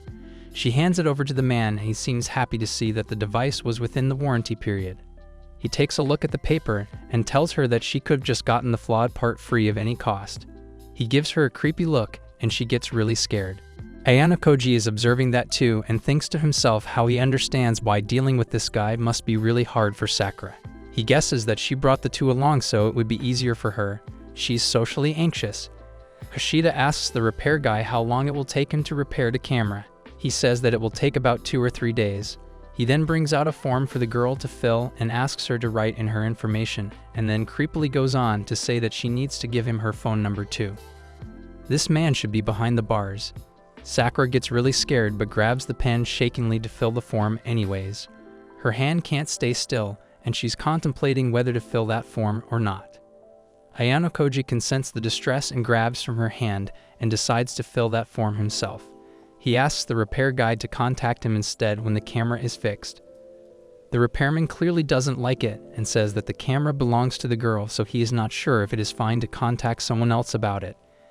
Ayano says that the warranty already confirms where and when the camera was bought and the man had checked that the device is within the warranty too. He says that there wouldn't be any legal issue in the way after the confirmation. The repair guy asks him if he's sure about it, and Azunokoji gives him a scary look. The man couldn't say anything back to that, and ends up going with what Ayanokoji suggested. Thus the deal was done, and Sakura is almost on the verge of crying too. Thank God she brought these two along. Later the three of them sit for some coffee, and it seems like the day is already over. Sakura is genuinely grateful for all the help Ayanokoji and Kushida did, and Kushida says that she was supposed to assist her as the camera broke because of her. Sakura is still looking down, and Kushida tells her kindly that she can talk normally with them because they are classmates at the end of the day. Ayanokoji says the same thing, and he also notices how she has been speaking formally to the two all day. Sakura can't seem to process that and says she will try to act normal, hesitatingly. Kushida tells her to take it easy, and Ayanokoji is looking at her as though trying to observe her. Kushida then excuses the two, saying she'll be back in some time. Now it is just Sakura and Ayanokoji sitting together. It gets a little too quiet, and Ayanokoji thinks how awkward it is to be alone with Sakura. The girl notices Ayanokoji staring at her and breaks eye contact instantly. Ayanokoji asks her what is bothering her, and before he could say anything else, she cuts him off and asks him what he thinks is the right thing to do. Ayanokoji says that if it is about pseudo, she should do whatever she thinks is the right thing to do.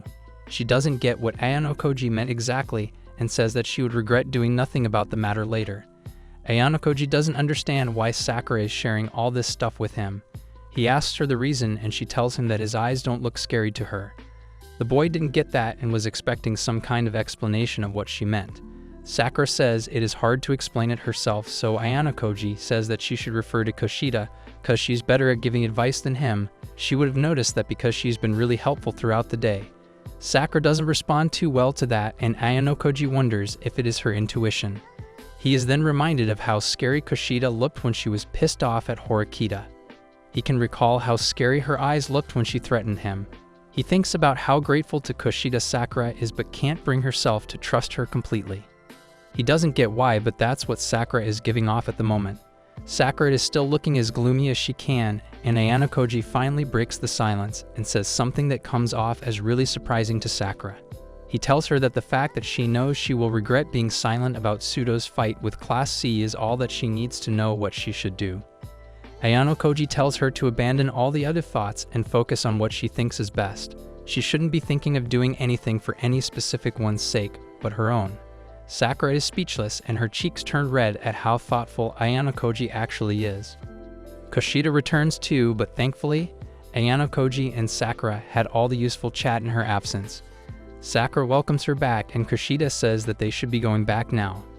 Ayanokoji agrees too, since it's getting dark. Kushida whispers in Ayanokoji's ear and asks him if she can drop by his room later, and he happens to allow her. They are finally in his room, and the boy asks her what she needed to talk the way to his room for. Kushida is more than comfortable sitting in his bed. She takes her phone out and tells him that she has been looking through the internet and found something. Kushida shows some hot pictures of Sakura to Ayanokoji, and she doesn't look like her usual self at all in those pictures. Ayanokoji recognizes her, but says that it is not easy to say that it indeed is her just by looking at her face and her build. But the pictures were taken in one of the rooms of their dorm, and that was enough of the evidence. Ayanokoji noticed something else too. He noticed how Sakura's eyeglasses were fake because there was no distortion behind the lenses. Thus, the glasses were not prescribed, and Kushida couldn't believe it. All she can make up with the information is that the girl is trying to hide her face, and that might be the reason she doesn't want to testify for the case. Seconds later, Kushida gets a text on her phone, and it was Sakura. She says that she might be helping them out with Pseudo's case, and Ayanokoji says that helping her out today was worth it after all. Kushida is happy that Sakura trusts them, but there's still something that doesn't sit right with her. It is getting darker outside, and Kushida gets up from Ayanokoji's bed to ask him if he's hiding something from her. Then some rules of the school appear on the screen which say that the class membership will remain the same from the day of enrollment to the day of graduation, and the students of each class must overcome the challenges given to them by the school and learn and grow by doing that. Then we see a girl and the student council president in the student council room.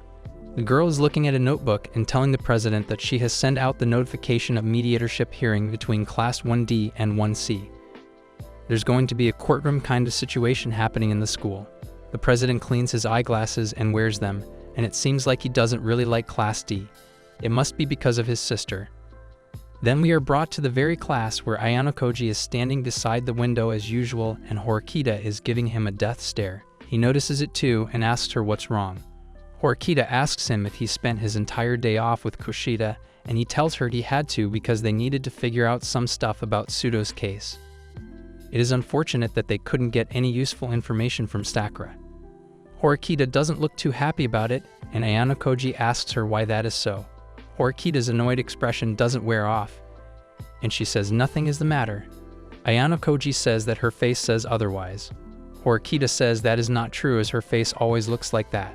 She expresses how impressed she is by the way Ayanokoji is helping people around these days with a very not so impressed look on her face. She says how hesitant Ayanokoji gets when she asks him for a favor, but when it comes to Kushida, he is all ready to do whatever he can.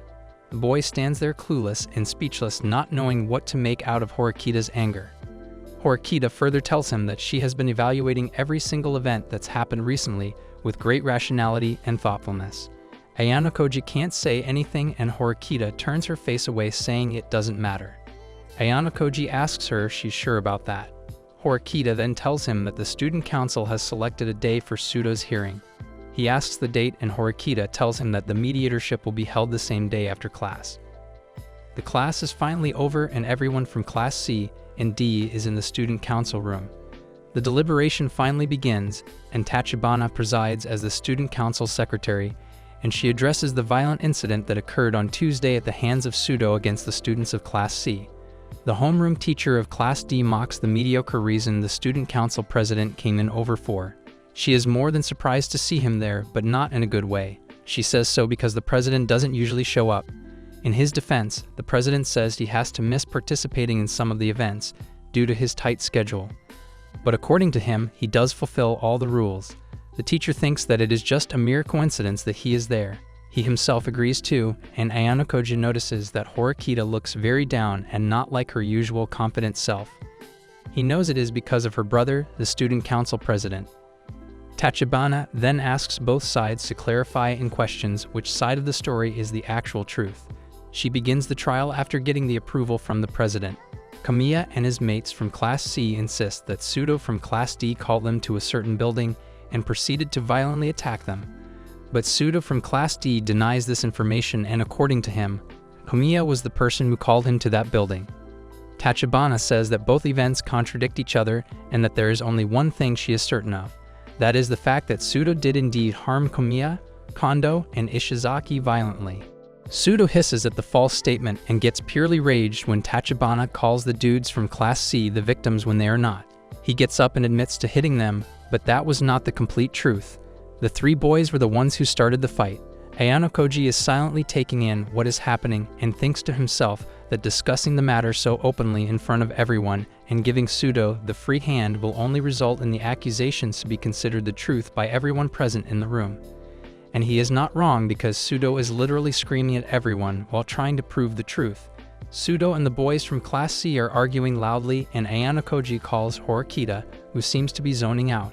Tachibana orders them to maintain quiet and says that there is no accurate evidence or testimony given by any witness, so they will have to go with the assumptions they currently have. She asks for everyone's approval, but no one responds. The homeroom teacher of Class C seems confident that his side will win and Horikita doesn't seem present in the room. Ayanokoji sighs at her absence and Horikita is trying to collect herself too. The president doesn't like the silent response and says that the discussion seems to be pointless. Tachibana reads out from the notebook she's holding and says that the state of the injuries was really bad, and it is obvious that the aggression was one-sided, hence the decision will be made based on what is being presented. Tachibana is almost done declaring that Class C students didn't harm Sudo as much as he did, and the decision is about to go against Sudo. Ayanokoji wouldn't let that happen and starts to punch Horikita's body. Horikita becomes noisy at the sudden touch and tries to stop Ayanokoji with her hands. She gets up from her seat looking really embarrassed, and no one in the room understands what's going on. Ayanokoji keeps tickling Horikita's belly, and it is pretty awkward. The president looks done with it too, and Horikita is telling him to stop. He doesn't because he believes that tickling someone or any physical stimulus is the best way to bring someone who's spacing out back to reality. The teacher is proud of her students too in skirts. Ayano Koji finally stops and Horikita fixes her uniform. She looks really enraged and embarrassed, and when Ayano Koji tells her that they're going to lose if she doesn't speak for the class, Horikita turns back to normal. She finally realizes she has to do something now and asks everyone to excuse her. She brings out a chit from her pocket and asks if she's allowed to question the witnesses. The president lets her be, and she takes a deep breath before asking the questions. Horikita asks the boys of Class C about the circumstances they were called under to meet Sudo at that place. One of them says that Sudo told him after practice that he wanted to talk to him about something. Horikita asks him why Ishizaki went with him there, as there's no reason for him to go. Ishizaki isn't even in the basketball club. The boys were caught off guard, but the dude ended up saying he needed insurance. He says that everyone knows how violent and aggressive Sudo can be, and he's right. He's looking at him in a not so pleasant way. Horikita asks him if he assumes Sudo would attack him. Ayano Koji thinks of how prepared for the questions those boys are. Horikita repeats that the boy brought Ishizaki with him because he is known as a ruthless guy too. The boy says that he brought him there as his bodyguard for protection. Horikita says that she knows martial arts herself, and with what she knows, it is pretty hard for one guy to fight multiple opponents at the same time. She says that it makes absolutely zero sense that those three got beaten up so badly despite Ishizaki being with them. In his defense, the dude says that none of them wanted to fight, but Horikita is no fool. She asks them why all three of them got beaten up if they didn't want to fight back. It is weird that all three of them got hurt so bad when their first instinct wasn't even to fight. Horikita's teacher says that's something really obvious, and it is common sense. The opposing boy says that common sense doesn't exist when it comes to Sudo. Sudo is having none of his bullcrap, while the guy mentions how violent Sudo is. Horikita tells them that there is a student who witnessed the whole thing, which catches everyone including the president off guard. Ayano Koji doesn't act surprised because obviously he knows about it. Horikita asks the witness to come in and the door opens. Tachibana asks the girl to tell her name, and Sakura Eri introduces herself as the student of Class 1D. Sakura is asked to be seated, and she does. Horikita asks the witness to disclose everything, and Sakura is literally shivering in fear. But she takes the courage to tell that she is sure the boys from Class C initiated the fight. The homeroom teacher of Class C asks Sakura a question too. He asks why she didn't step out earlier if she knew about the whole thing. Sakura hesitates to respond to that question, and the man looks so tired. Sakura says she's telling what's true, and the opposing teacher doubts it. He asks Sakura if she is being forced by her class to speak as a witness to save Sudo. Sakura doesn't know how to respond to that, and Horikita does it for her. She says that Sakura is there because she saw everything herself. If it had been the other way around, she wouldn't be sitting in that room to answer such questions. Horikita says that the teacher should know that if Horikita were to pick someone falsely, she would have picked someone else who was more confident. The opposing teacher says that she might have picked Sakura to secure more credibility. Horikita finds that ridiculous and asks the teacher to stop making everything so confusing. Horikita is explaining the goodwill of Sakura's presence, and the teacher cuts her off by telling to stop benefiting from her weak-willed fellows. Horikita says she is not doing anything of that sort, and the two almost get into another argument. When the teacher mentions how Sakura is trembling, Sakura loudly declares that she has the proof with her. The teacher tells her to stop making more trouble for herself, but Sakura doesn't stop talking. She pulls out an SSD card as a proof and says that it will show the truth. The teacher goes quiet, and the president tells Tachibana to display the card. The room is darkened, and the picture of Sakura, almost naked, is displayed on the projector. Sakura tells everyone that she was present at that annex where Sudo and the other boys were to take some pictures of herself. The date that photo was taken is proof too. The teacher says dates on digital cameras can be changed easily and that the proof lacks solidity. The president tells the teacher that the next picture is different from the previous one. The other picture that appears is the one with all four of them appearing to fight behind Sakura while she took that picture. No one can deny the truth anymore, and Horikita thanks her. Sakura smiles at her, and the curtains are lifted. The teacher still refuses to believe the entire thing and says that taking the picture in the same place doesn't explain who started the fight, and it can't be said that what she's telling about the incident is the entire truth or not. So he puts forth a compromise and proposes that Class C may be held accountable partly for the matter. He says that Sakura has no definitive or exact proof for anything, so it would be fine for Sudo to be suspended for 2 weeks from the school. The other boys will be suspended for 1 week only, and the discrimination is based solely on the harm done to the both parties. Ayano thinks that this compromise is a pretty good deal, because if Sakura had not testified for pseudo, his suspension would have been about a month or so long. The teacher asks for Ms. Chabashira's thoughts on the proposal, and she doesn't have a say in it because the deal has been done already.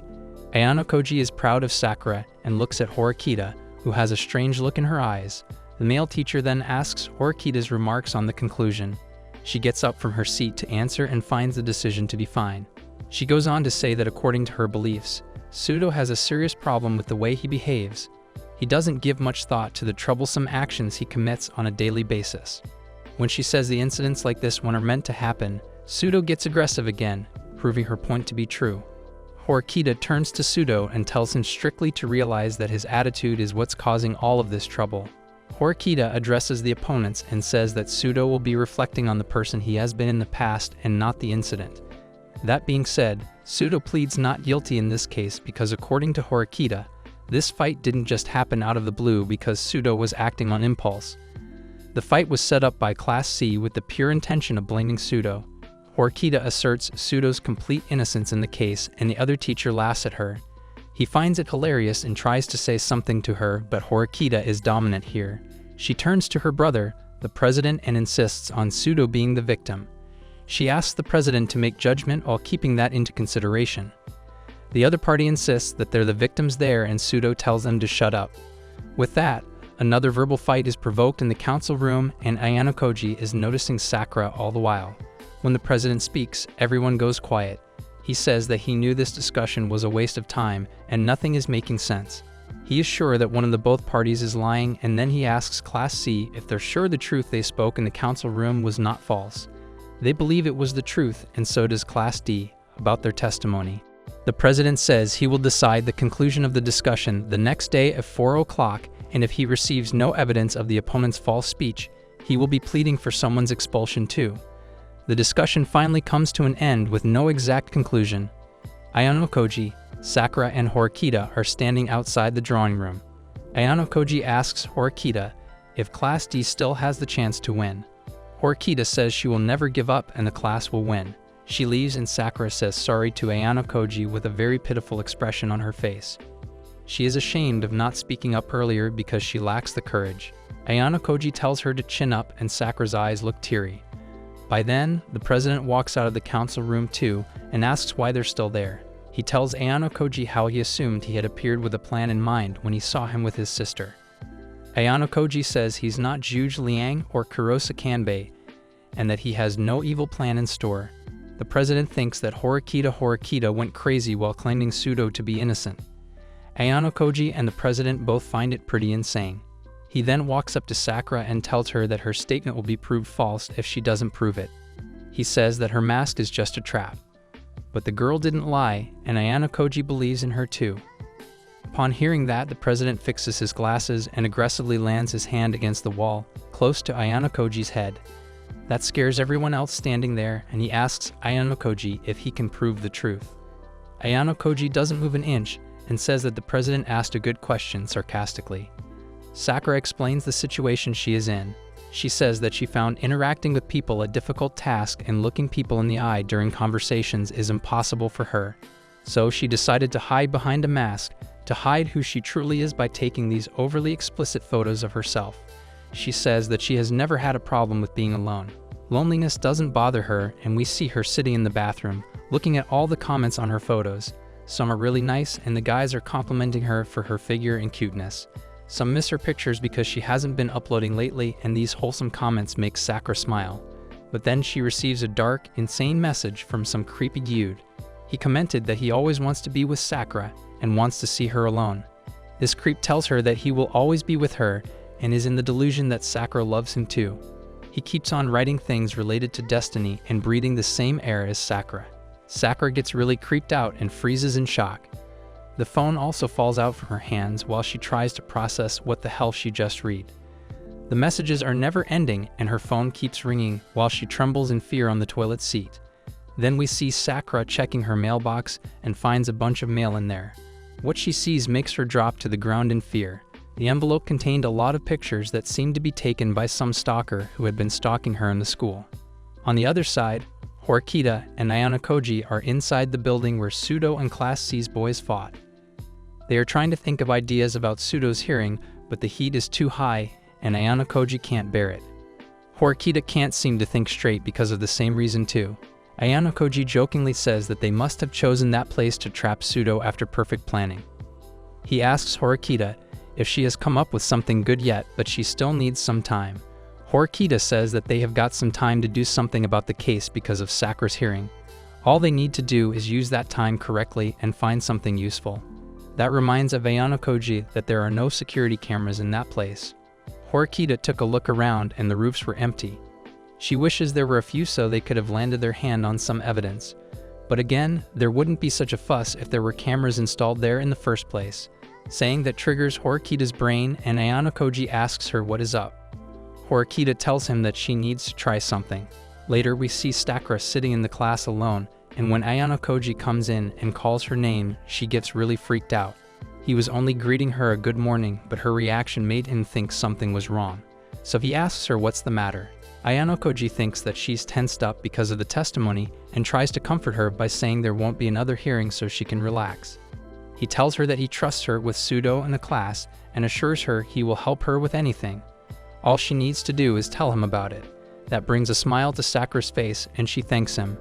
Ayano starts walking up to his usual seat and says that it is not only him who trusts her. Pseudo, Kushida, Horikita, and everyone in the class is counting on her.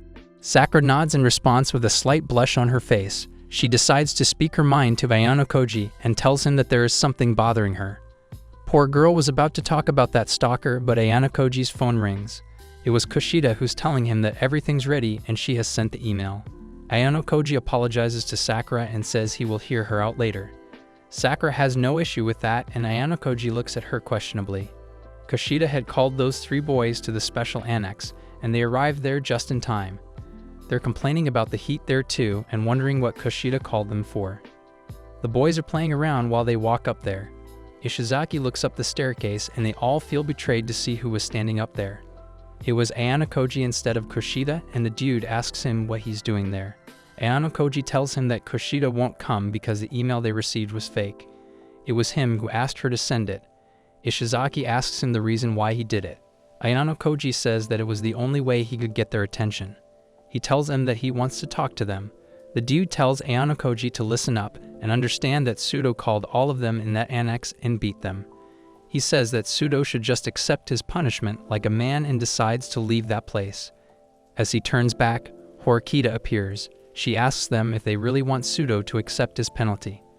Horikita threatens them that they will regret leaving the annex for their whole life. They don't listen and insist on going back anyways. Then Horikita points at something, wondering what it is. The boys look in that direction and see a security camera. They all turn white in fear and Horikita asks why they look so scared. She tells them that there is a science lab inside the building where a lot of dangerous chemicals are kept. Obviously there would be cameras. The boy looks around more and spots another one too.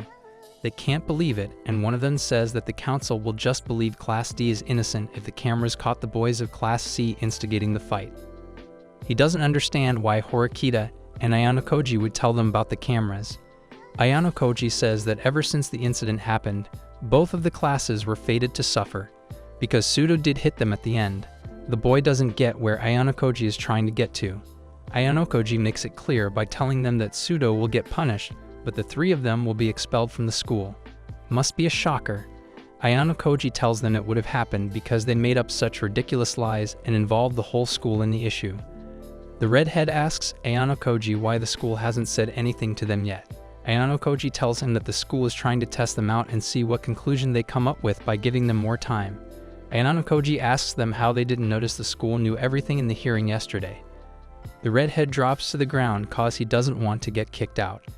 The other guy is begging Ishizaki to tell the truth so the school reduces their punishment. Ishizaki tells them to shut up, and Ayano says that their conclusion sounds very rushed. He proposes a way to save both classes, and Ishizaki doesn't want to hear it. Horikita takes over and tells him to take the matter out of consideration. She says that if they take their complaint back, no one will be punished and the problem will be solved. Ishizaki is in a tough spot, and Ayano insists that the school will stop discussing the incident if both parties say the same thing. And like that, no one will be punished. Ishizaki takes his phone out and decides to call someone. Horikita snatches the phone from his hand and tells him to make the decision himself. When he tries to take it back, Horikita calls him pathetic, which pushes Ishize's buttons. He grabs her from the collar and she tells him that if resorts to violence he will see. The security cameras are recording everything and Ishizaki will just cause more problems if he does anything stupid now. He decides to make the right choice for once and leave Horikita. The other two guys say that they should just accept their defeat. Ishizaki clenches his fists tightly before agreeing to withdraw from the complaint. Sakura is walking in the shopping mall, and when she hears footsteps, she starts to sprint. The footsteps keep getting louder and the girl wants to be saved. Meanwhile, Ayano Koji is talking to Ichinase about what just happened and telling him that he will return her the points he borrowed. Ichinase can't believe that someone so smart like him is in Class D. Ayano Koji discredits himself and says it was all Horikita's order he just followed. Then he receives a phone call from Sakura. The girl sounds really shaken up, and the person with her doesn't let her speak. The call ends, and the man is holding Sakura against the wall with his hand on her mouth tightly. He is panting heavily, and Sakura's screams are faint. This creepy dude is the man from the electronics shop. He asks her if she has read his love letters. Sakura is crying, and he keeps asking her why she's been avoiding him. He tells her how precious she is to him. Sakura sits down helplessly and can only think of Ayano Koji. She sees her phone and runs to it, but the man ends up stopping her. He confiscates her phone and smiles creepily. Then some other rules of the school are displayed on the screen.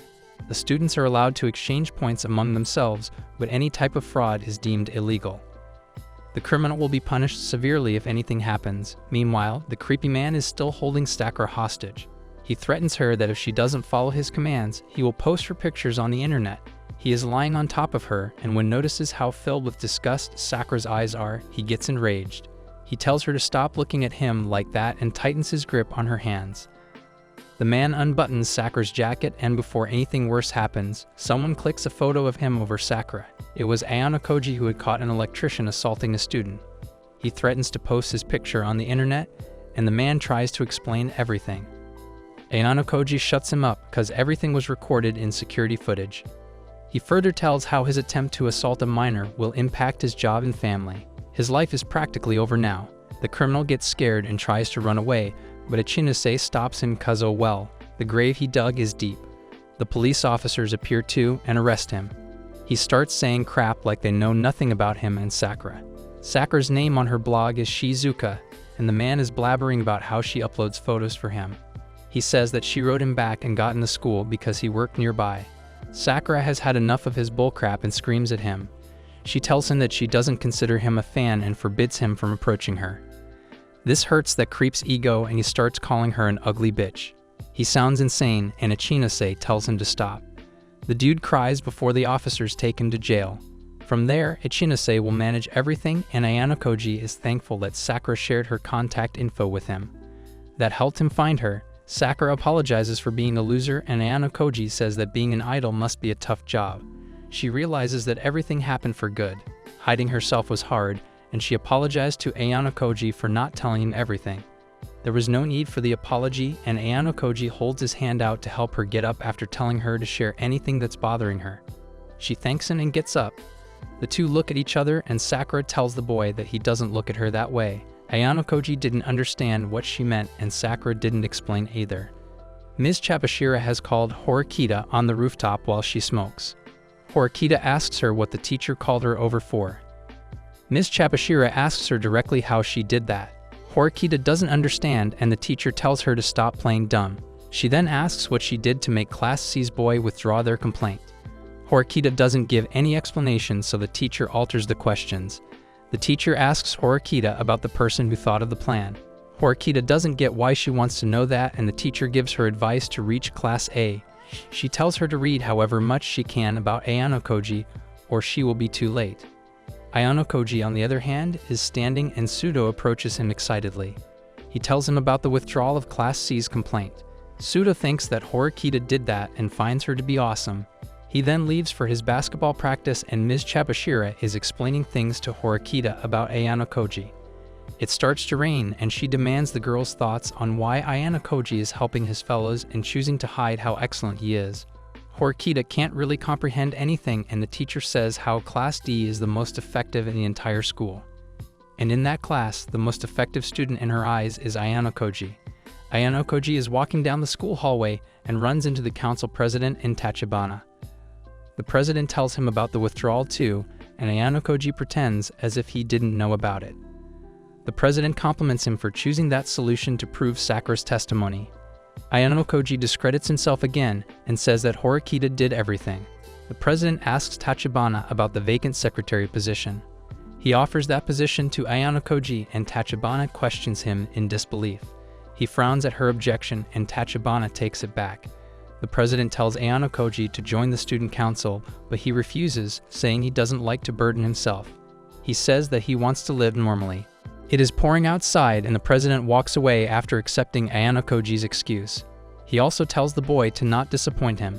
When the president is out of sight, Ayano-koji sees Horikita standing in the hallway looking pretty mad. On the other side, Ryuen is questioning his junks and asks which one of them withdrew the complaint. Ishizaki tells him that all of them did, and Ryuen commands Albert, who follows right away. Albert starts to hit Ishizaki, who is soaking in the rain. Albert keeps hitting Ishizaki inhumanly, and Ryuen mentions how he wanted Pseudo to get expelled, but everything went down the drain because of his puppets. He tells them that they deserve to suffer and tells one of the guys to reveal the names of the ones who trapped them. The rain doesn't seem to stop, and Class A's group runs into Ryuen's gang. Ryuen recognizes Sakayanagi, and the girl's puppets come in front to shield her. Sakayanagi also knew Ryuen, and he scoffs at how she is playing queen of the school. She laughs and says it was unintentional. Ryuen then names every class and says he will crush every single one of them. He then threatens to crush Class A along with Sakayanagi herself. Sakayanagi doesn't see that happening though, but Ryuen is determined to show her who will rule. She is excited to see that too. Then we see Ayano-koji and Horikita standing under their umbrellas in the rain on the roadside. Horikita looks pretty scary, and Ayano-koji breaks the ice by mentioning his plan's success. Horikita thinks that he manipulated her and says that Ayano-koji mentioned the absence of cameras in that building so that she makes up that false evidence. Ayano-koji says she's overthinking everything, but Horikita doesn't stop. She points out how he promised to help her get into Class A, and the boy says she forced him to do that. Ayano-koji tries to cross the road, but Horikita holds him back. She tells him that she wants to know what he's thinking. Ayano-koji tells her that he only wants to live peacefully, and Horikita says if Ayano-koji didn't want to help her, he wouldn't. But the dude just wanted to help his friend, but Horikita doesn't believe him. According to her, Ayano-koji doesn't care about his friends, and she goes on to ask him who he really is.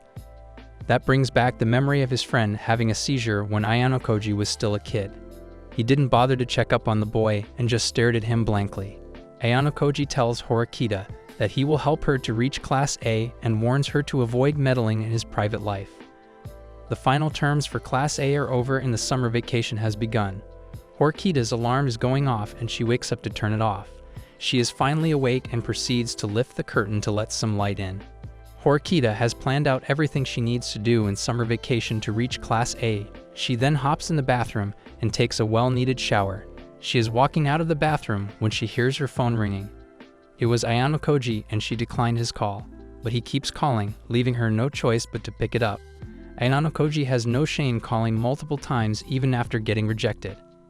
He wants Horikita to come over at the pool, but Horikita ends the call and doesn't even allow him to finish what he was saying. Then we see three boys standing near the vending machine on a rainy night, waiting for their fourth partner. The boy finally appears and the others scold him for being late. He tells them that he brought everything in the bag upon them asking, and the four of them will spy on the girls' dressing room. Yikes. They are excited about it, cause it'll help with their loneliness. It's finally daytime and Horikita is packing her stuff to go out. She runs into Karuzawa, Kei, and Hirata. Now, Karuzawa is one of the top students of Class D, and she is peaking in her high school era. Hirata, the class leader, is her boyfriend, which is another benefit for her. Kei spends money like it's nothing, and when she goes broke, she asks the girls in the class to give her some points. Horikita also mentions how Kei is inconsiderate sometimes, but still better than Pseudo. Hirata Yosuke, on the other hand, is the class leader and very charming too. He is unproblematic and trustworthy as well. Horikita doesn't get why he was placed in Class D because Hirata is really kind and attractive. He's also popular with girls in the school. Hirata asks Horikita to hang out with the friends from Class D, but Horikita prefers to spend her time on studying. Horizawa doesn't like Horikita's answer and tells Hirata to keep moving cause Horikita doesn't seem to like them.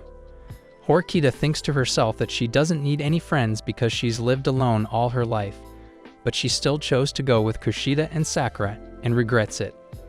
Kushida is talking happily to Sakura and tells Horikita how happy she is to be going with her.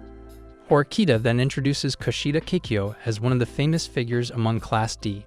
Kushida wants to befriend everyone no matter what class or gender. The girl is really extroverted and cheerful, thus very popular with men and women. Kushida comes off as a caring person which earns her respect from her mates. She also slays her grades in athletics and has amazing communication skills. She used those skills to top the entrance exam interview.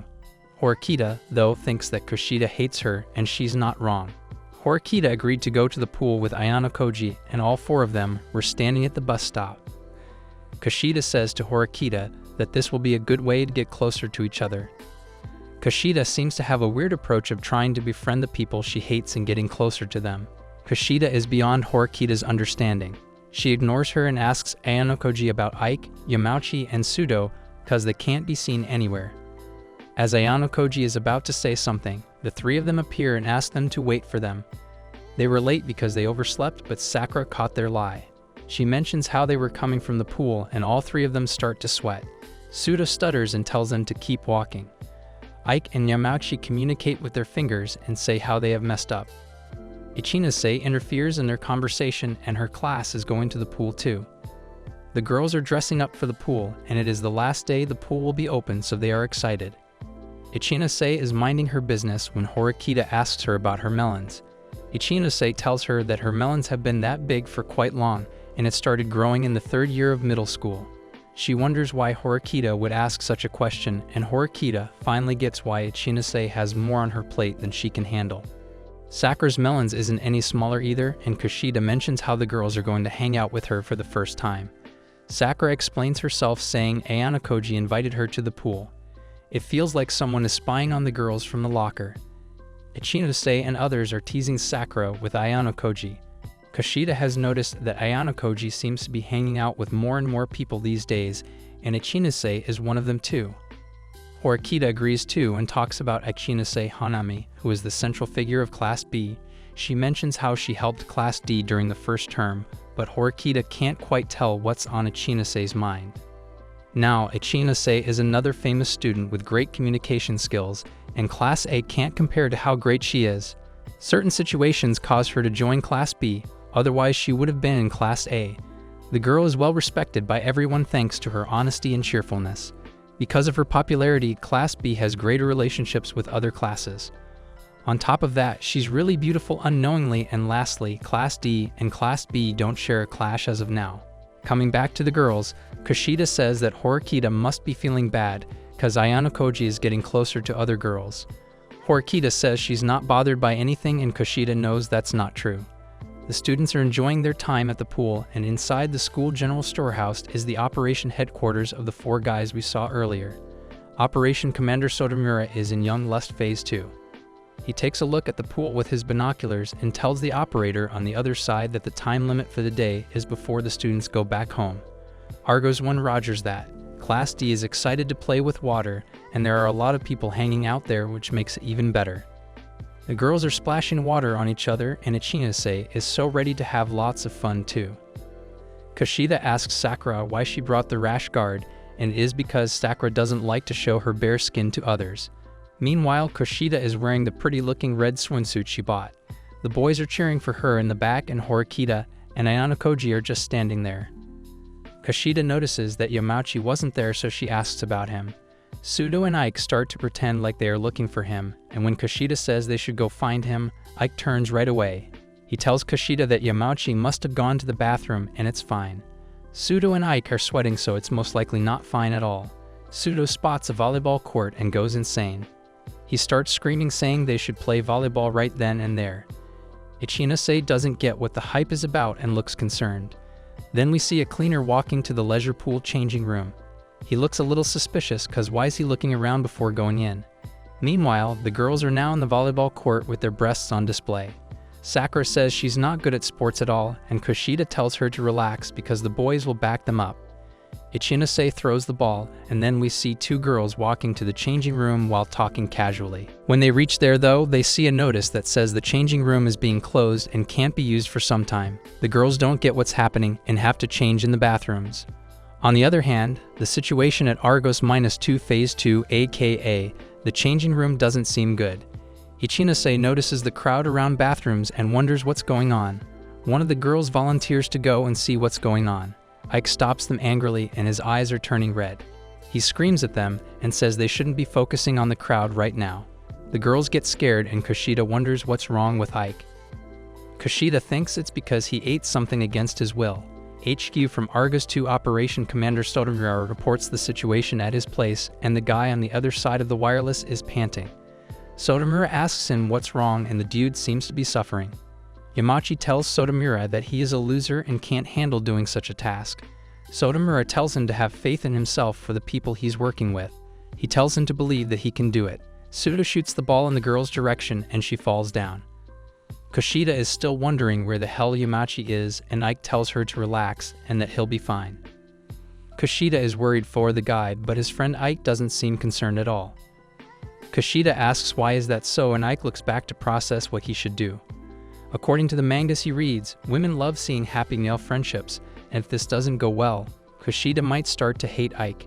Ike then signals Susudo with his hand and Sotomura tells Yamachi, who is Argus 2 in the mission, to cancel the plan at once because he has run out of the time and he should return to base.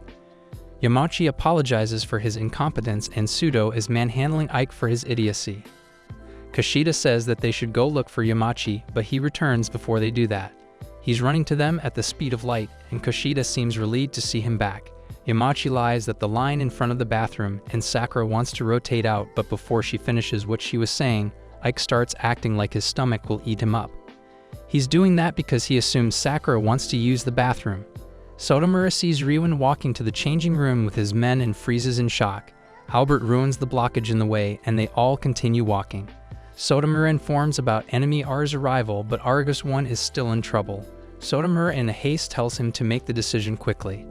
The rules appear on the screen again, and according to the school's policy, any student with 20 million private points can buy a class of his choice. Sotomura signals Sudo for help from his headquarters and Sudo starts screaming and uses the leg cramp as an excuse to leave the court. The volleyball match is still going on, and the opponent team's guy asks the girls what they'll do about the match. Sakura wants to stop playing and help Sudo and Ike, but Yamachi cuts her off. He says that he will take care of the game on Ike and Sudo's behalf. His body is almost steaming up with the motivation and emotions, and he is doing everything in his power from letting their mission fail. I have no idea what's going on by myself. Sakura asks the girls if Yamachi always acts like that. Horikita tells her that she doesn't know him well and that she can't differentiate between Ike and Yamachi sometimes. Ryuin barges in the place and sees that there was no cleaning going on inside. Sotomura is watching him and Argos 1 informs him about the completion of setup. Sotomura tells him to stay uptight because there are women with Ryuin. Meanwhile, the volleyball game is still going on and Kushida misses the ball. She bends sexily, making Yamachi blush and lets go of her mistake. Sudo on the other hand is working as Argus 3 right now and helping with evacuating the enemies. He is currently stopping Ryuin and his team from entering the forbidden area. But it is Ryuin he is talking to, so obviously he is not going to listen. The Albert guy alone is enough to scare people away. Till then, Sakayanagi with her team pops up and expresses her disappointment in seeing the two lowly class members fighting each other. Ryuin tells Sakayanagi to leave the place with her dogs, but she plans to domesticate him as well. Sudo is just standing in the middle of the feisty fire, and then we hear the president's voice coming from above. He asks them what they are up to and jumps down. He tells them to behave because even if the pool is for fun, they are still within the vicinity of the school. Sakayanagi laughs and Sudo can feel the things getting more steamy, so he backs off slightly. Horikita, on the other side, is telling Ayano Koji to stop holding back and show his athletic talents in the game. Ayano Koji lies about being bad at sport, but Horikita has seen her fighting the president, aka her brother, before. She doesn't get why he hides what he's capable of from everyone. Ayano Koji mentions how Horikita hates losing, and that remark makes her flustered. But he didn't mean it in a bad way, because what fun there is to play games if you're not going to give it your all, right? It is good for Horikita to get emotionally invested in the game, as that will help her make friends too. Horikita refuses to accept that she needs any friends. Students have started to gather around the changing area, and Class D notices that too. Kushida wants to know what's happening over there. Ike is inside the changing room and Sotomura is asking about his status. The boy looks frustrated and withdraws from the mission after completion. But he's facing some trouble now because the president, Class A, and C are outside. Ike feels hopeless because after so much work, he is facing something like that. He has almost given up, but Sotomura is there to lift his spirit. He reminds Ike of the mission and the rest of the comrades who are waiting for him outside. Sotomura tells Ike to not feel hopeless, and Ike smiles and tears start rolling down his cheeks. Ike is back to his hopeful self, and he tells Sotomura to contact Argos 4. Sotomura starts to signal Argos 4, aka Ayano Koji, to draw attention away from the changing room and everyone inside.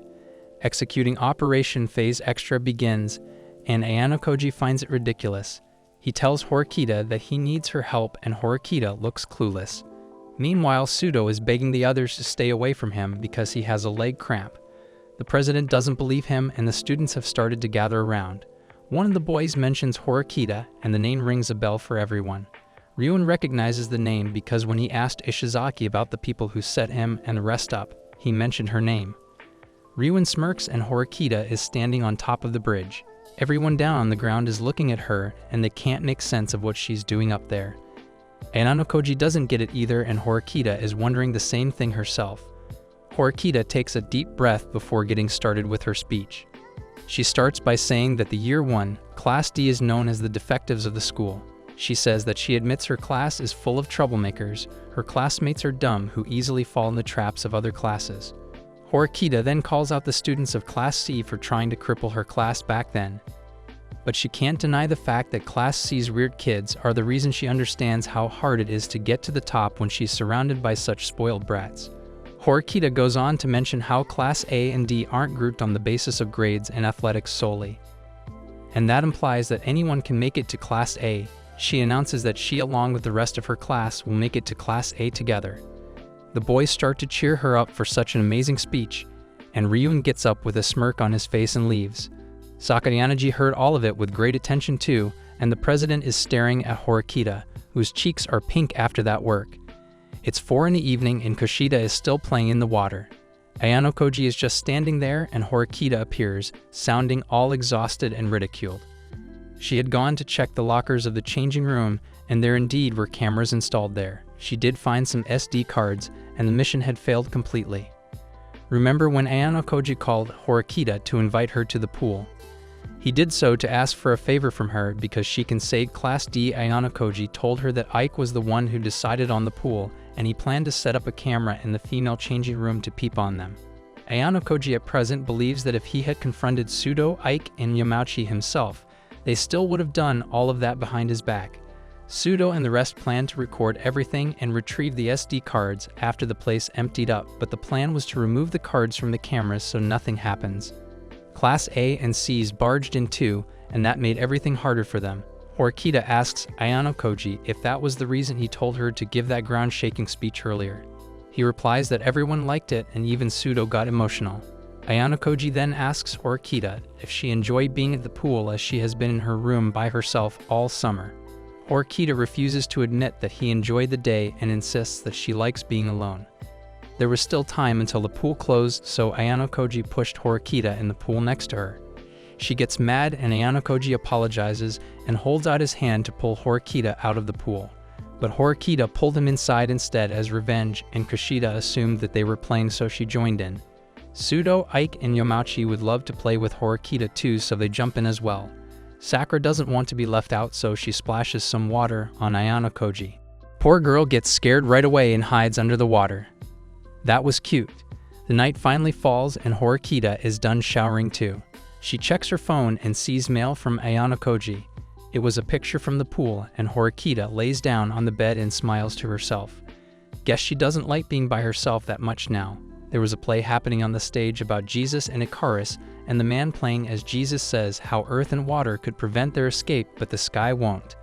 He says that even in the darkest times, there is hope. Icarus sounds happy to have his wings on the back and extends his hand out to the sun. The light brightens his presence more, and he wishes to fly freely above in the skies. Jesus draws Icarus' attention to himself and tells him that freedom can confuse one's mind and arrogance can result in death. Ms. Chabashira is watching the play and Ayano approaches her too. He says that the teacher is wasting her time on the play. Ms. Chabashira tells Ayano how a man contacted the school a few days ago and told her to expel Ayano Kiyotaka from the school. Ayano doesn't know why someone would say that, besides he doesn't know that person. And he can't get expelled from the school without any reason either, and he's right. The school will continue to protect its students as long as they are a part of it and cause no trouble. Icarus is flying in the air now, and Ayano apologizes before saying that he's not like arrogant Icarus who would go around and pick a fight with the sun. Ms. Chabashira says that it doesn't matter because if she decides he is a problem, then that's what he is. Ayano thinks the teacher is threatening, but Ms. Chabashira says she's offering to make a deal. She will protect Ayano as a student if he makes efforts to reach Class A. Ayano doesn't get where she is trying to get at and gets up to leave. Ms. Chabashira tells him that if he doesn't do as he is told, she will do everything in her power to get him expelled. Ayano grabs her collar and questions her authenticity as a teacher. The boy is left with two options only. Either he tries to reach Class A or gets expelled.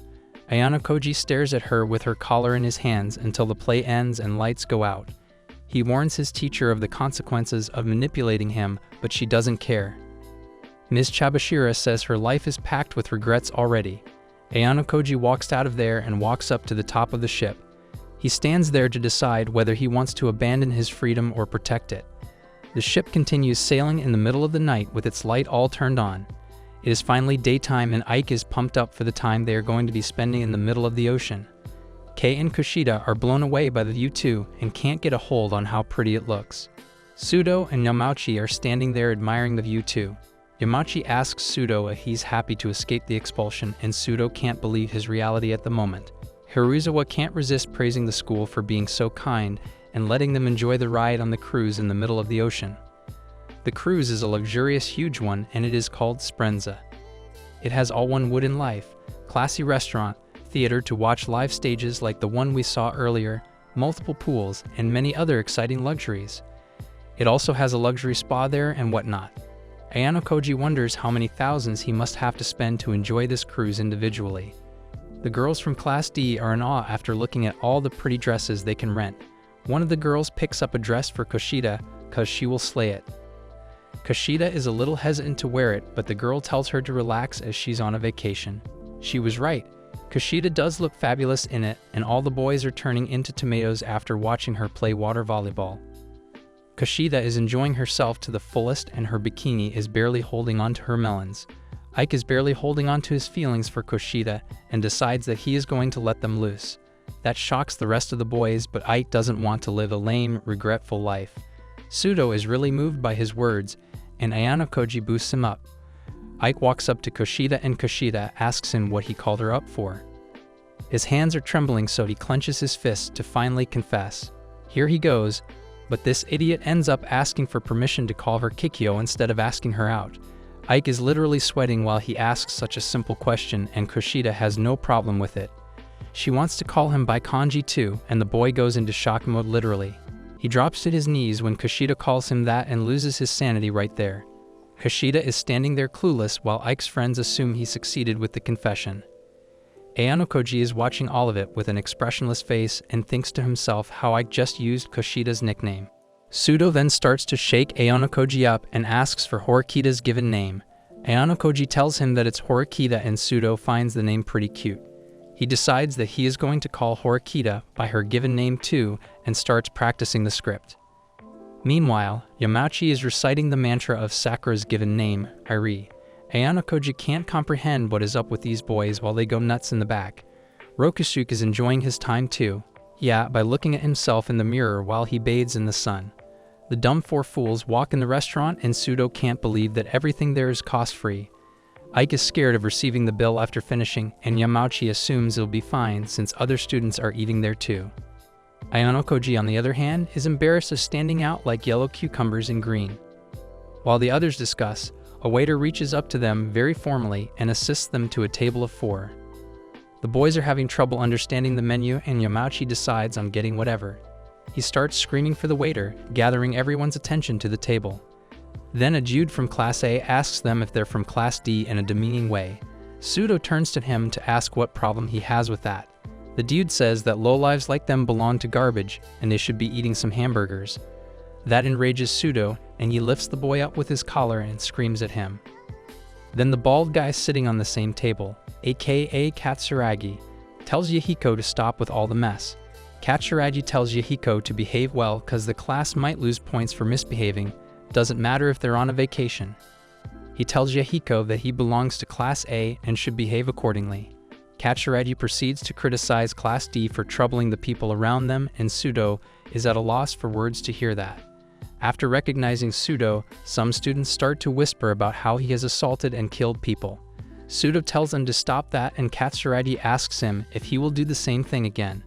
Ike decides that it is better to leave that place and go somewhere else. And like that, they walk away, and Ayanokoji looks at Katsuragi's bald head. Ichinose and her friend Hoshinomiya are getting massages at the spa, and Kushida is literally moaning because of how relaxing it feels. Ichinose says that they should be paying attention to Class A's Katsuragi and Sakayanaji while she gets every part of her body rubbed. Ichinose mentions that Konji has good grades and is an amazing athlete on top of that, but her friend starts talking about Ayanokoji. She says that her sixth sense says that he's the one everyone should look out for.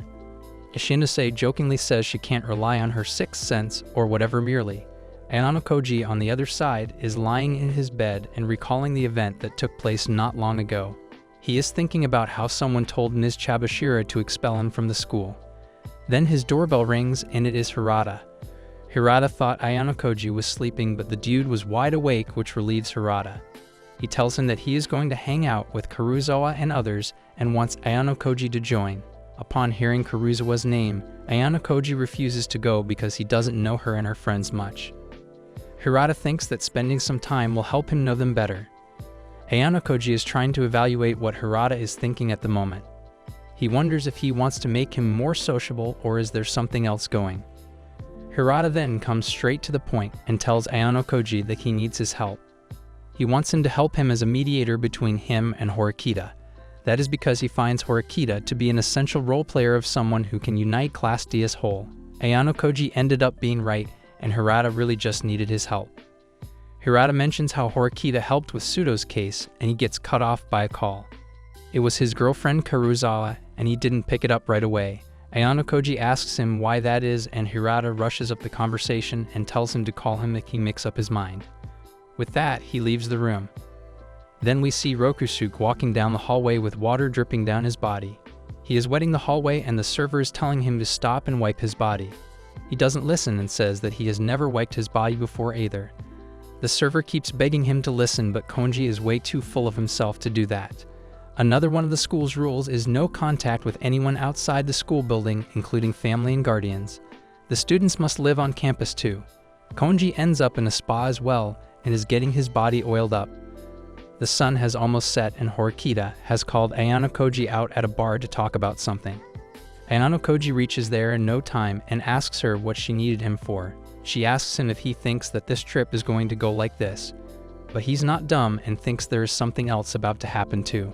The ship will stop at a boarding house on a South Season island, which is the school's own property. Horikita says that they shouldn't relax all the while. Suddenly, Ryuin walks up to Horikita and sits at the stool beside her. He tells her that he found that security camera planting really funny. Horikita doesn't recognize him, and Ryuin tells her that he likes women like her. He even uses her given name, which Horikita didn't like. Ryuin proceeds to grab her chin and discloses his kink of liking the annoyed look she has on her face. Horikita pushes him away and tells him to back off because his mere presence makes her sick. Ryuin pulls out his phone and takes a picture of her as a fan. He warns Horikita that he will see him personally next time and tells her to stay prepared. Ibuki from Class C appears there too and calls Ryuin. She approaches him and tells him that she has to talk to her. Ryuin pulls her in by shoulders like the absolute womanizer he is and starts to act dirty. Ibuki is having none of his crap and tells him how done she is with Ryuin's way of dealing with things. Ryuin makes a filthy comment which enrages Ibuki and she clenches her fist to blow a punch on his face. But Albert blocks it, which surprises her. There was no point in talking to him either, and Ryuin walks away too. Ibuki tries to stop, but Albert throws her across the floor like a piece of paper and leaves himself. Ayanokoji approaches her to help her get up, but she gets mad and walks away.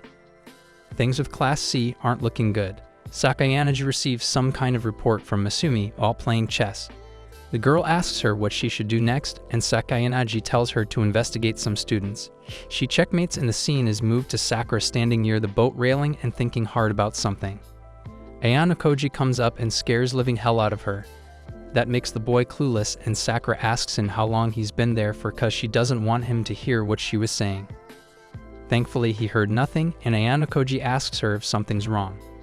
Sakura tells him that she's having trouble talking to some of her classmates and feels bad for asking for help again. Ayanokoji doesn't mind it and says he can be a good listener for her if she wants. Sakura holds his hand to thank him, but it was no big deal for the boy.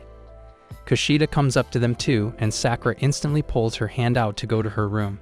Kushida feels bad for appearing out of nowhere, and Ayanokoji seems worried about Sakura's social skills. Kushida looks at the sky full of stars and finds it really beautiful. She asks if Ayanokoji thinks the same, but Ayanokoji is impressed by her duality. He sometimes forgets how creepy she is actually when she acts all cutesy. Ayanokoji takes his leave to sleep too, and the two bid each other goodnight. As the boy is about to leave, Kushida changes her voice and tells him to wait. He does, and the girl leans on his back to ask if he feels scared around her. Ayanokoji says he does, and Kushida just smiles in response and backs off. She says that it gets lonely for her sometimes and goes on to ask Ayanokoji something, but she ends up swallowing her words like before. Kushida walks away like nothing happened, and it is the next day now. Ayanokoji has just woken up, and then an announcement is heard on the speaker. The boat is nearing the island, and the students are advised to look at the significant scenery. Ayanokoji doesn't get what that means, and everyone is gathered on the ship to take a look at the beautiful green island in front of them. Ayanokoji comes out too, and Kushida greets him. Kushida is back to her usual cheerful self and talking to Ayanokoji like nothing happened. She asks him about Horikita, but he doesn't know and guesses that she'd probably be in her room. Kushida agrees too, and the island is in plain sight now. Every student is observing it carefully, and Ms. Chabashira gathers Class D to guide them on what they are about to see on the island. Ike is complaining about how hot it is, and Ayanokoji asks Horikita if she was in her room. He was right, she was reading a very good book. The students aren't allowed to bring their personal stuff to the island, so Horikita won't be able to finish the book. Ms. Chabashira shows the students some wristwatches that they'll be wearing on the island. They are not allowed to take it off or they'll get punished. Horikita can tell that the school is being more than careful, and Ayanokoji agrees too. He says that the school wouldn't arrange this trip just for fun. Class A's teacher Mishima is on the speaker and begins his speech. He is glad that they are finally going to be on the beach, but mentions that one student who couldn't join them because they fell sick. The students are listening to him very attentively, and the teacher announces a special test held for the first year. That gets students by surprise because they didn't see it coming, but it'll be long-lasting. The teacher announces that the test period will be 1 week, and the students will have to live as a group on the island. The questions start rising among the students as they are clueless. The students will have to live on their own for a week with no help whatsoever, and with the end of this vacation, the survival test begins. The boat has finally reached the island, and Ike is taking a look at the stuff the school has provided the students. There are 2 tents for 8 people, 2 flashlights, 1 matchbox, backpacks of utility materials for every student, sunblock for girls, and whatnot. Kushida is scared of spending an entire week with just that much stuff to use. Ike is not ready for what has to come either, and Horikita doesn't look too pleasant about it either. Ayanokoji can see that as well, and their first day as island survivors begins. Under the deep, heavy bushes and trees, Ryuin and Katsuragi are standing and discussing something. Ryuin tells Katsuragi to proceed with the plan, and he agrees. Katsuragi holds out his hand affront, which upsets Ryuin. He tells him to get over himself. Ryuin then mentions the rumors that spread around the school, which talks about Katsuragi's failed attempt to get into the student council. And that is when Sakayanagi's group gained power too, and hearing that makes Katsuragi clench his teeth in anger. Ryuin walks away like he rules some kingdom, saying it is a great opportunity for him and Katsuragi. Hirata is reading out the instructions given to the students. It says that everyone will depend on themselves, and they all must stay outside until noon for 7 days straight. His girlfriend and her girlfriend's friend look really worried after hearing that. Then comes Yamachi with some additional information. According to him, they are allowed to have barbecues and swim in the ocean without any restrictions. But nothing comes served on a plate in that school. There is a specific condition to do all of that too. The students can do all of that freely only if they spend some points from the 300 special test S points they all were allotted. The students can buy different things with those points, including food, drinking water, stuff for barbecue and whatnot. Hirata is giving off that he won't be spending any of his points, and Yamachi asks him about it. Hirata says that those 300 points will be added to their class points if they don't spend them. Ike is excited to collect 30,000 points altogether within those 7 weeks, but we'll see how hard they will go. Hirata keeps looking at the blue notebook, and upon asking, he tells everyone that he is checking all the things they will lose points for. There are many things they can be at loss for, like getting sick or injured, trashing the place, not being present at morning and evening roll calls. They are also forbidden to be violent or steal stuff from other classes. A girl mentions that there was a way to get extra points too. Hirata explains that the students will get bonus points every time they acquire certain areas. Ayano Koji comes to the conclusion that the theme of this weird test is freedom of choice. Horikita thinks the same and says that they need to do well in this exam to get closer to reaching upper classes. She finds the wristwatch very annoying, but removing it without the school's approval will result in a penalty. The watch has sensors and a GPS to keep track of the students in case of an emergency. Karuzawa asks Hirata if they should use up some of their points in case of urgency. A nerd-looking guy says that they should avoid using any points for the longest time. Karuzawa will have some trouble stopping herself. There is a box of basic toiletry and the girls are staring at it. Karuzawa chooses to do it the hard way, but not all girls will be able to do that. Now this basic toilet is actually organizable and a super absorbent polymer sheet is used in it. The sheet solidifies the waste and it can be used multiple times. It is going to be hard for women to use, but Ike insists they all have to do it. Karuzawa scolds him for being inconsiderate and says that some girls will have trouble using it. Hirata finds out that they can buy a regular toilet using their points, and the girls get excited about it. They gather around Hirata to take a look, and Yukimura, aka the nerd guy, suggests that they should spend points after getting votes. The boys find the idea to be very genius, and Ike says that they can't give up on their chance to get more points because of a toilet. Yukimura's internal misogynist pops out, and he says that women are too emotional to be listened to. That makes Karuzawa mad, and she's ready to throw hands. Hirata tries to calm them down, and everyone starts to argue. Horikita can tell that this test isn't going to be an easy one. The students are now walking through the dark woods, and Ayano Koji thinks of how Sudo, Ike, and Yamachi went on their own to hunt for spots in campgrounds. He notices Horikita looking bored and asks if she is not enjoying the test. She tells him that living this way is something she lacks in, and she doesn't like to deal with people, so obviously she hates it. Horikita then admits that Ayano Koji was right about the school. They were not going to evaluate students based on their grades only. Ike and Sudo volunteered for spot hunting, which is something Horikita would never do. Ayano Koji asks her if she will be alright during all of this. She doesn't get what he meant by that and says that they should focus on spots if that is what Class A and B are doing. Ayano Koji sighs at how reaching upper classes is going to be so hard. Horikita asks him if he doesn't want to have a job that he really wants or a university he wants to get in, because everyone in that school is there for that very cause.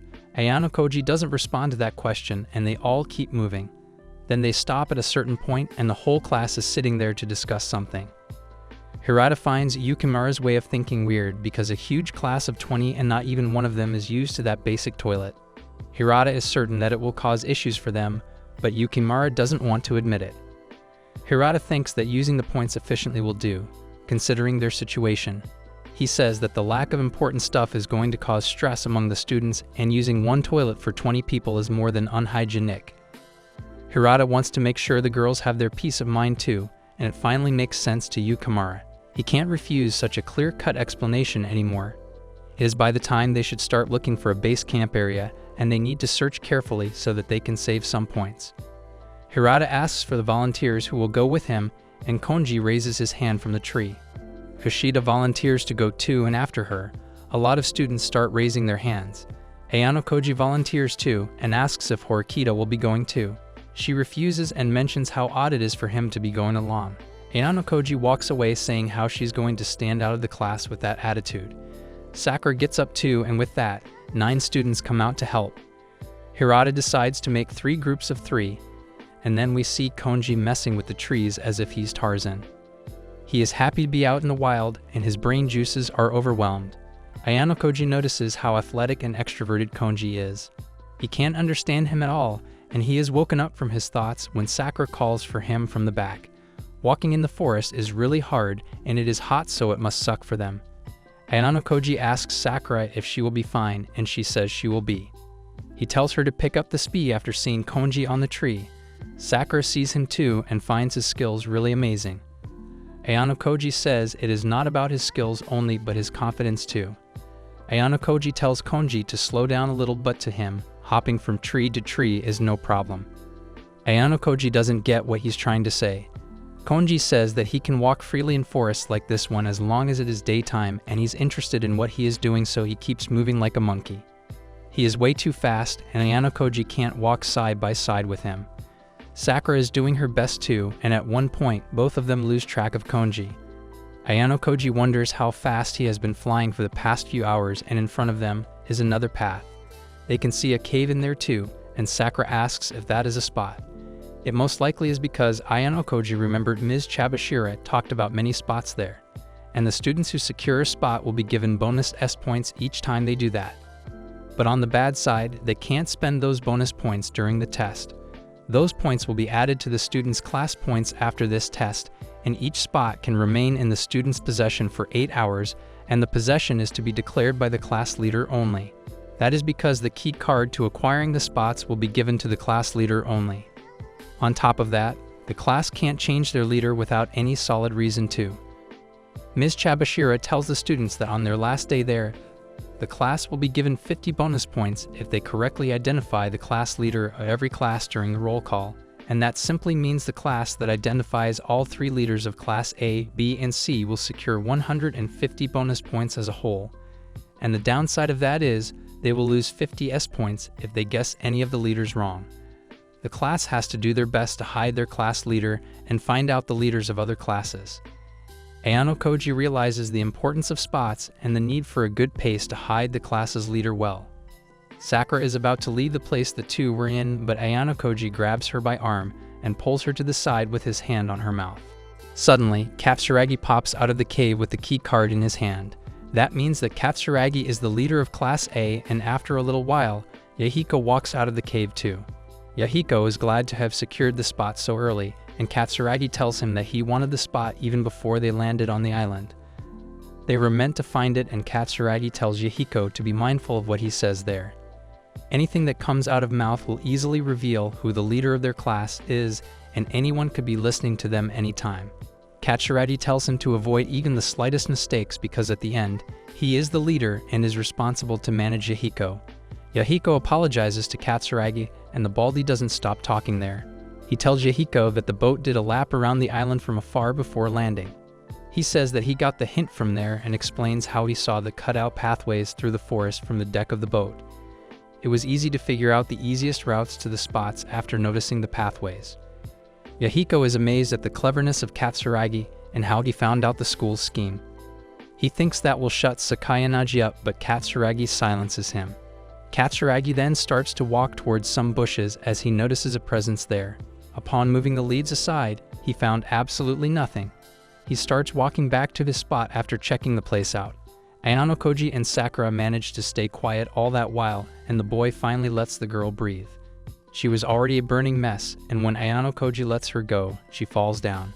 Then the two make their way to the cave, and Ayano confirms that the boys from earlier did belong to Class A. He takes a closer look at the spot that confirms the possession of the locations, and Sakura asks the guy if the bald guy really was the leader. She is happy to have learned their secret, and Ayano says he will inform Hirata about it after a while. Ayano and Sakura have returned, and the boy is telling Horikita about Konji's speed and how he disappeared from their sight. Hirata then informs the class excitedly that Ike and his group have spotted a place near the river. They will be meeting up with them there. Ike is playing in the water, and everyone is amazed at how pretty the place is. The water is really neat, and you can see crabs and fish under it. Everyone seems really happy, and Hirata compliments Ike for finding such a beautiful spot. Ayano finds out the same spot device from earlier that can be used by the leader of the class, who is currently owning the location. Hirata is still considering whether or not to acquire the possession of the location, considering they'll be using it as their base camp. Ike thinks that it will be if they do, cause they can make use of the river water. Besides, they'll make points after every 8 hours. Hirata nods and says that the leader will have to keep renewing the possession after every 8 hours. They have to be sure that no one from the other classes sees the leader. Yamachi suggests surrounding the leader as they mark the possession, and everyone approves of that. Now comes the part where they will fix on a leader. Some think Hirata makes a good leader, but Kushida has someone else on her mind. She sits everyone down and says that Hirata and Karuzawa attract attention easily, so choosing them would be a bad idea. She says that the leader should be responsible besides being inconspicuous. Kushida thinks that Horikita fits the ideal leader really well, and Hirata agrees too. He asks for Horikita's approval, and she gives it some thought. Suda from the back volunteers for the role if Horikita refuses, but the girl talks over him and accepts the role herself. The spot is under Class D's leader, Horikita's possession. Ike is happy that they won't have to worry about the water anymore, but the students aren't too sure if the water from the river really is drinkable. Ike says they do not need to give it a second thought. They can't not use the river water, right? Hirata says that they should think it through before making a decision, and everyone agrees with him. Ike gets upset, and Ayano approaches him to ask if he has any experience with the wild. Ike says that he used to camp with his family as a kid and has no problem drinking river water. He drinks some on the spot to show it. Ike says that a spring's purity speaks for itself. The class is finally fixing the camos, and Hirata asks Ayano to find some dry branches for the campfire before the night falls. Ayano follows right away, and he'll be bringing someone with him too. Horikita is just sitting there and criticizing Hirata for asking Ayano for help even after being the class leader.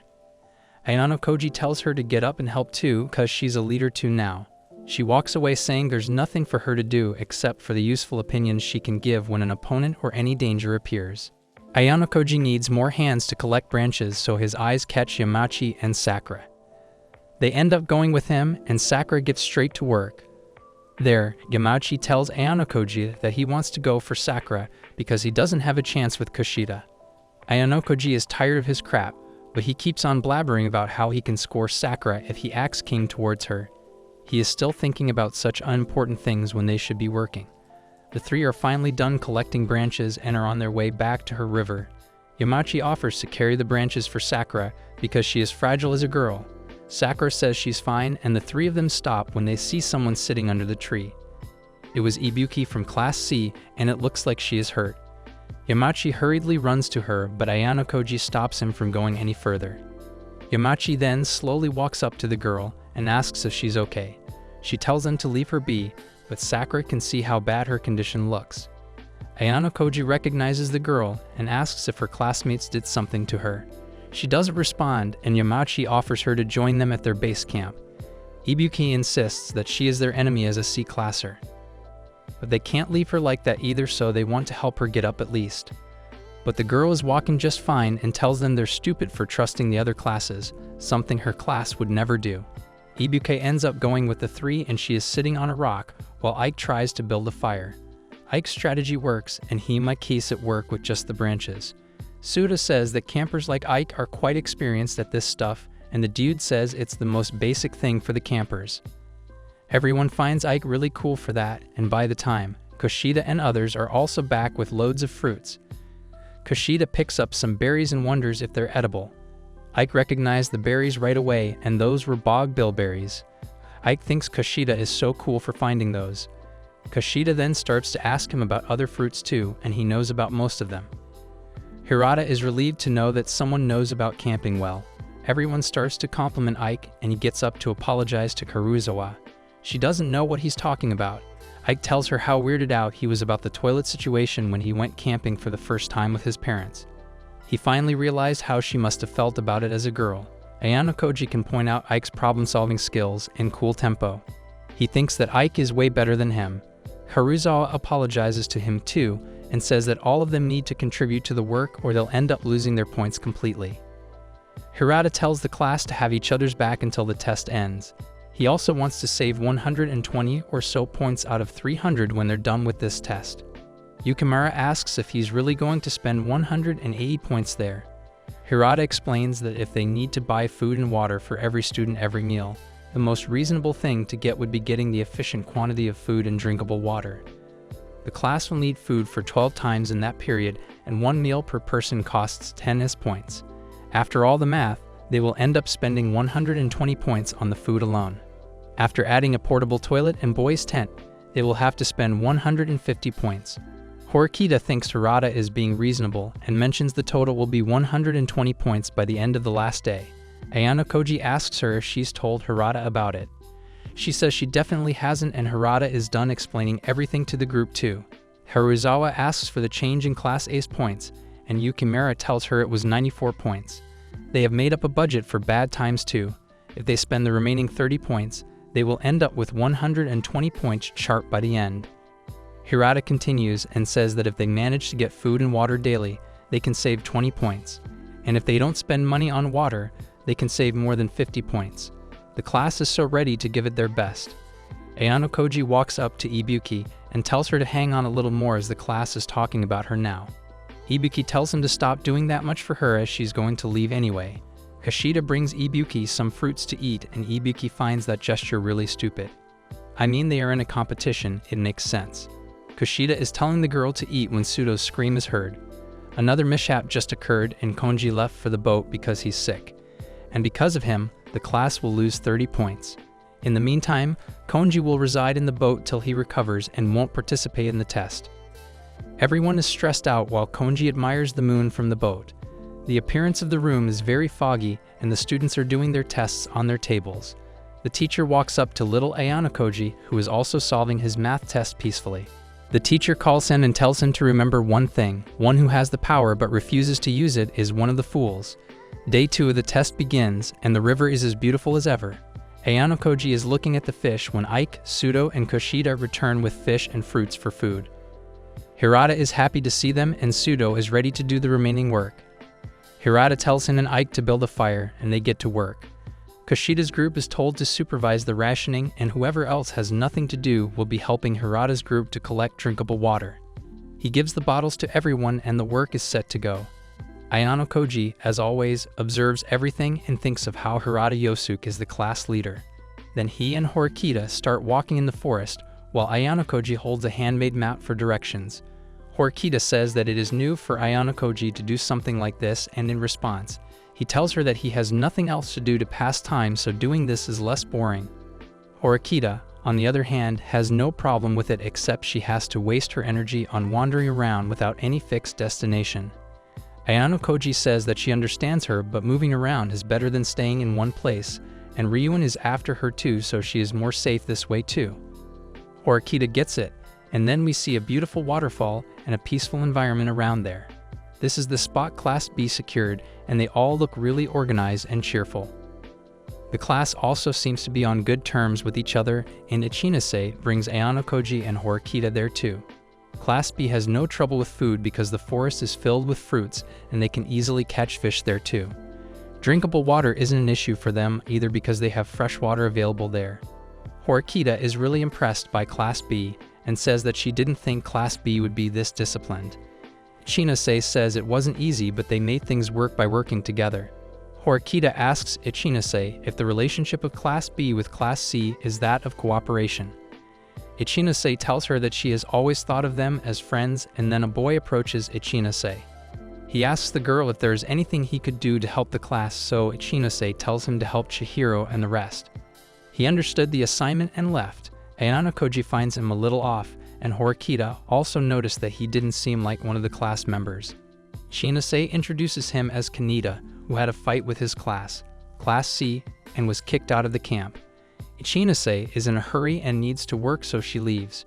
She wouldn't mind them coming back again, and Horikita thinks Class C's arrangement is way better than Class D. Horikita and Ayano Koji are now in front of Class A's spot, and the girl is trying to see inside the cave. But the entrance is covered and she can't see what's happening inside. Ayano Koji decides to have a look at it up close, and Horikita is hesitant to go. The boy tells her that they shouldn't be scared of Class A, and Horikita doesn't understand what's on his mind. Besides, they aren't going to get anything by going there. Ayano says that hiding there wouldn't do any good either, and they keep moving. Yahiko is standing in front of the entrance and doesn't like it when he sees Horikita and Ayano walking up there. He asks them what they are there for, and Horikita tells him that they are spying on them without hesitating. She takes a good look at the blue curtain that is blocking the view. Horikita finds it really secretive and tells Yahiko that the two will be going in. He forbids her from entering, saying other classes aren't allowed to enter the place occupied by Class A. Yahiko is determined to stop her from entering the cave, but the rules don't say so. Outsiders are allowed to see the spots occupied by other classes freely, and Horikita says that Class A is being overly possessive with their location. Katsuragi can hear them talking from inside and is walking in their direction. Horikita is telling Yahiko that they're going against the rules when Katsuragi appears from behind the curtain. He asks them what they are doing, and Yahiko gets scared. Katsuragi says that he never allowed him to let outsiders in, and Horikita doesn't think they are forbidden from seeing what is inside their place. And it is not against the rules either, so she doesn't get what the fuss is about. Katsuragi finally allows them to enter the cave, but tells Horikita that they might end up regretting it. He says that the class is supposed to guard their spot until the test ends, and if anyone tries to step inside, a war might break out. By then, all the students of Class A come out of the forest with sticks in their hands, as if they are ready to fight. Katsuragi says that other classes should stay away, and the two have no choice but to leave that place. The two then end up at Class C's spot, and Horikita is shocked to see how they have set up their place. It looks like they are on another vacation, cuz just look at how stress-free and relaxed they look. The boys are enjoying the water while the girls bathe under the sun. They also have motorboats with them, and the place just looks really alive. One of the boys tells Horikita and Ayano that Ryuen wants to see them.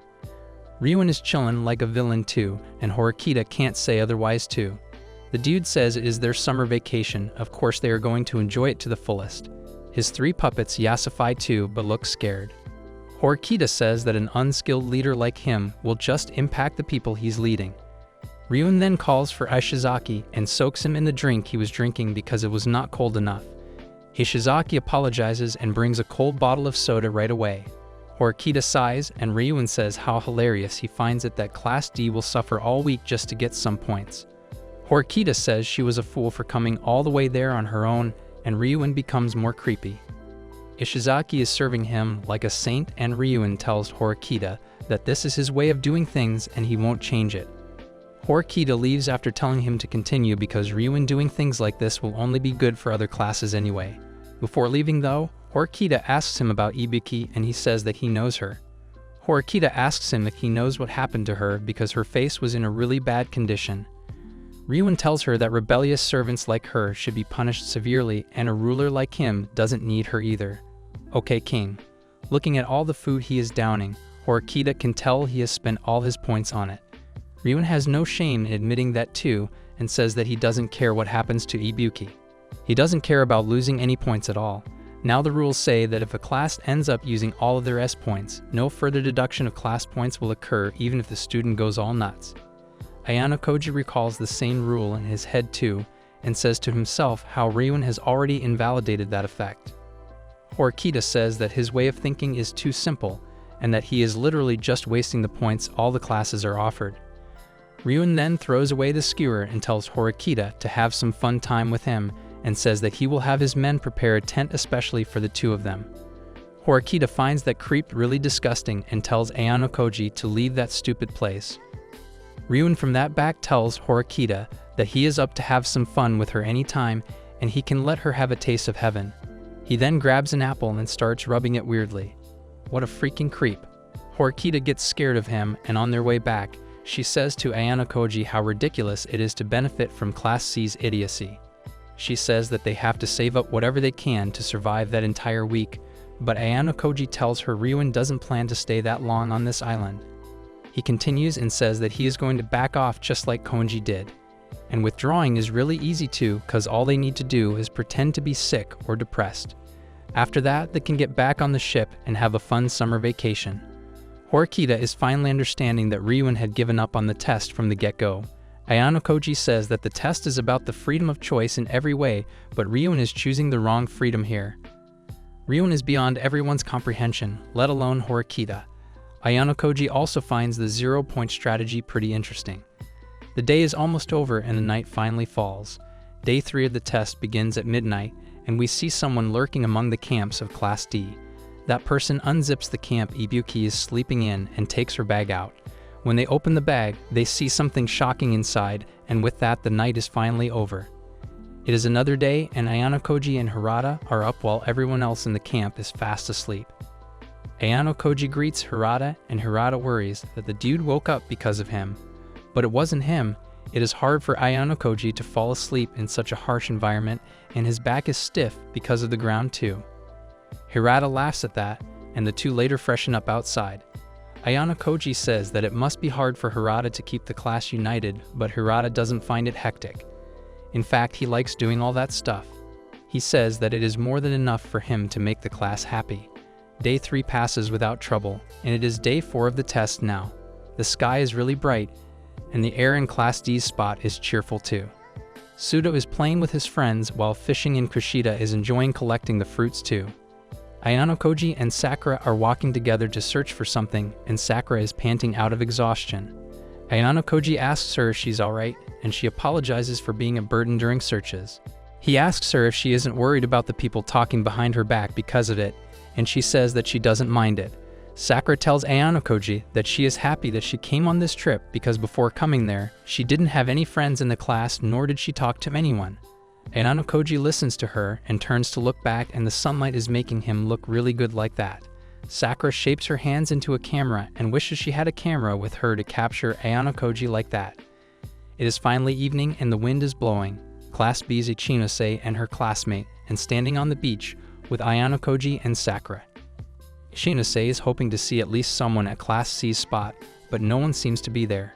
The boy asks Ayano if he was spying around on other classes too. Ayano denies doing that and says he was out exploring the forest and somehow ended up at the beach. Ichinose is disappointed to find the beach empty because she wanted to guess Class C's leader. Her classmate says that the major focus of this test is to score as many more points as possible, and Ryun failed the test as soon as he gave up on it.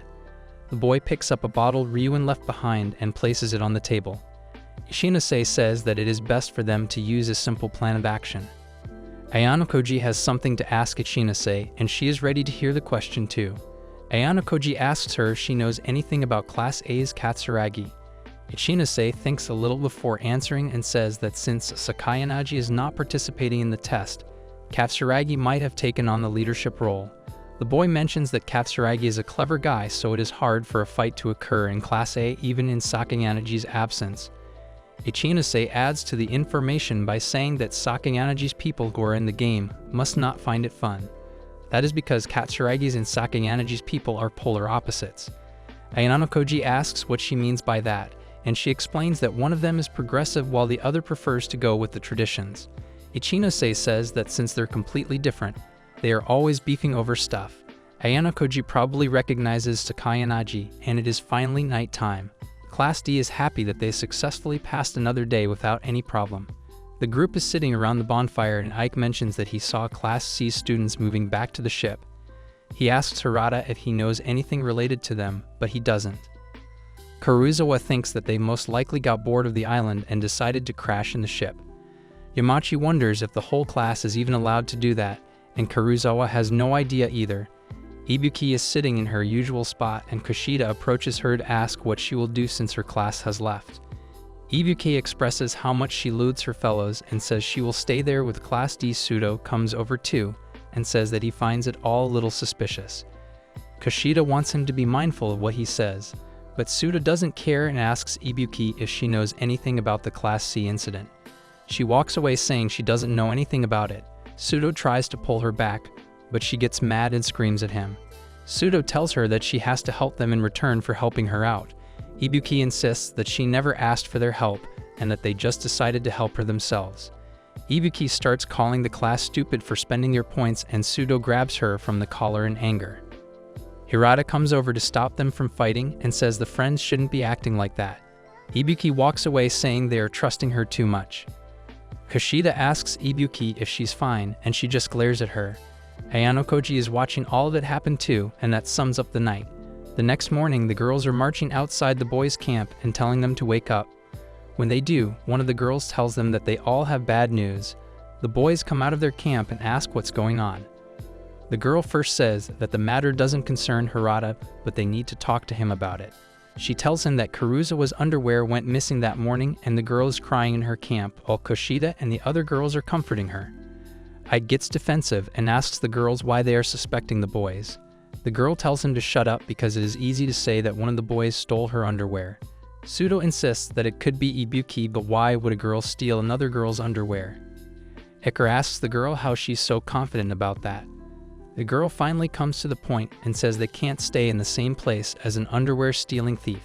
The rest of the girls start shouting too, and Harada tells them to calm them and asks them if they have any evidence that it was someone from the boys who did that.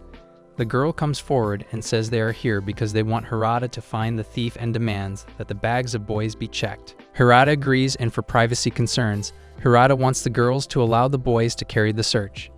The line is finally formed and Pseudo is already tired of this crap. Yamauchi is with him because the girls have nothing on them to prove it was boys who did that.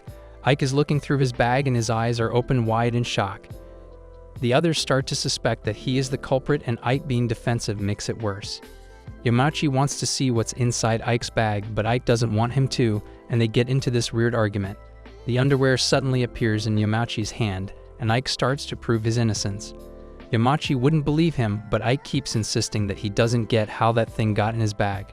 The girls start to notice the disturbance too, and Ike runs to Ayano Koji to back him up. Ayano Koji refuses to trust him considering what just happened. But on the other hand, Ayano Koji thinks Ike wouldn't be so careless if he did steal the underwear. And it seems like someone else snuck that thing in the boy's bag.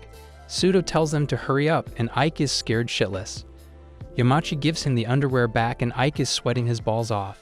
Ayano Koji suggests he hides the panties to get out of the trouble, but Ike doesn't know what to do. He thinks Ayano Koji can take care of the trouble well and hands him pink fabric before running away. Ayano Koji has no choice but to deal with it, so he puts the panties in his pocket. The search is finally over and Harada tells the girls that they didn't find anything in anyone's bag. He says that everyone can return with their stuff now and they will have a talk about it later. The girls are demanding a pat-down because a perverted creep could be hiding that thing elsewhere. Ike tells them to leave them alone, and the girls start to suspect him.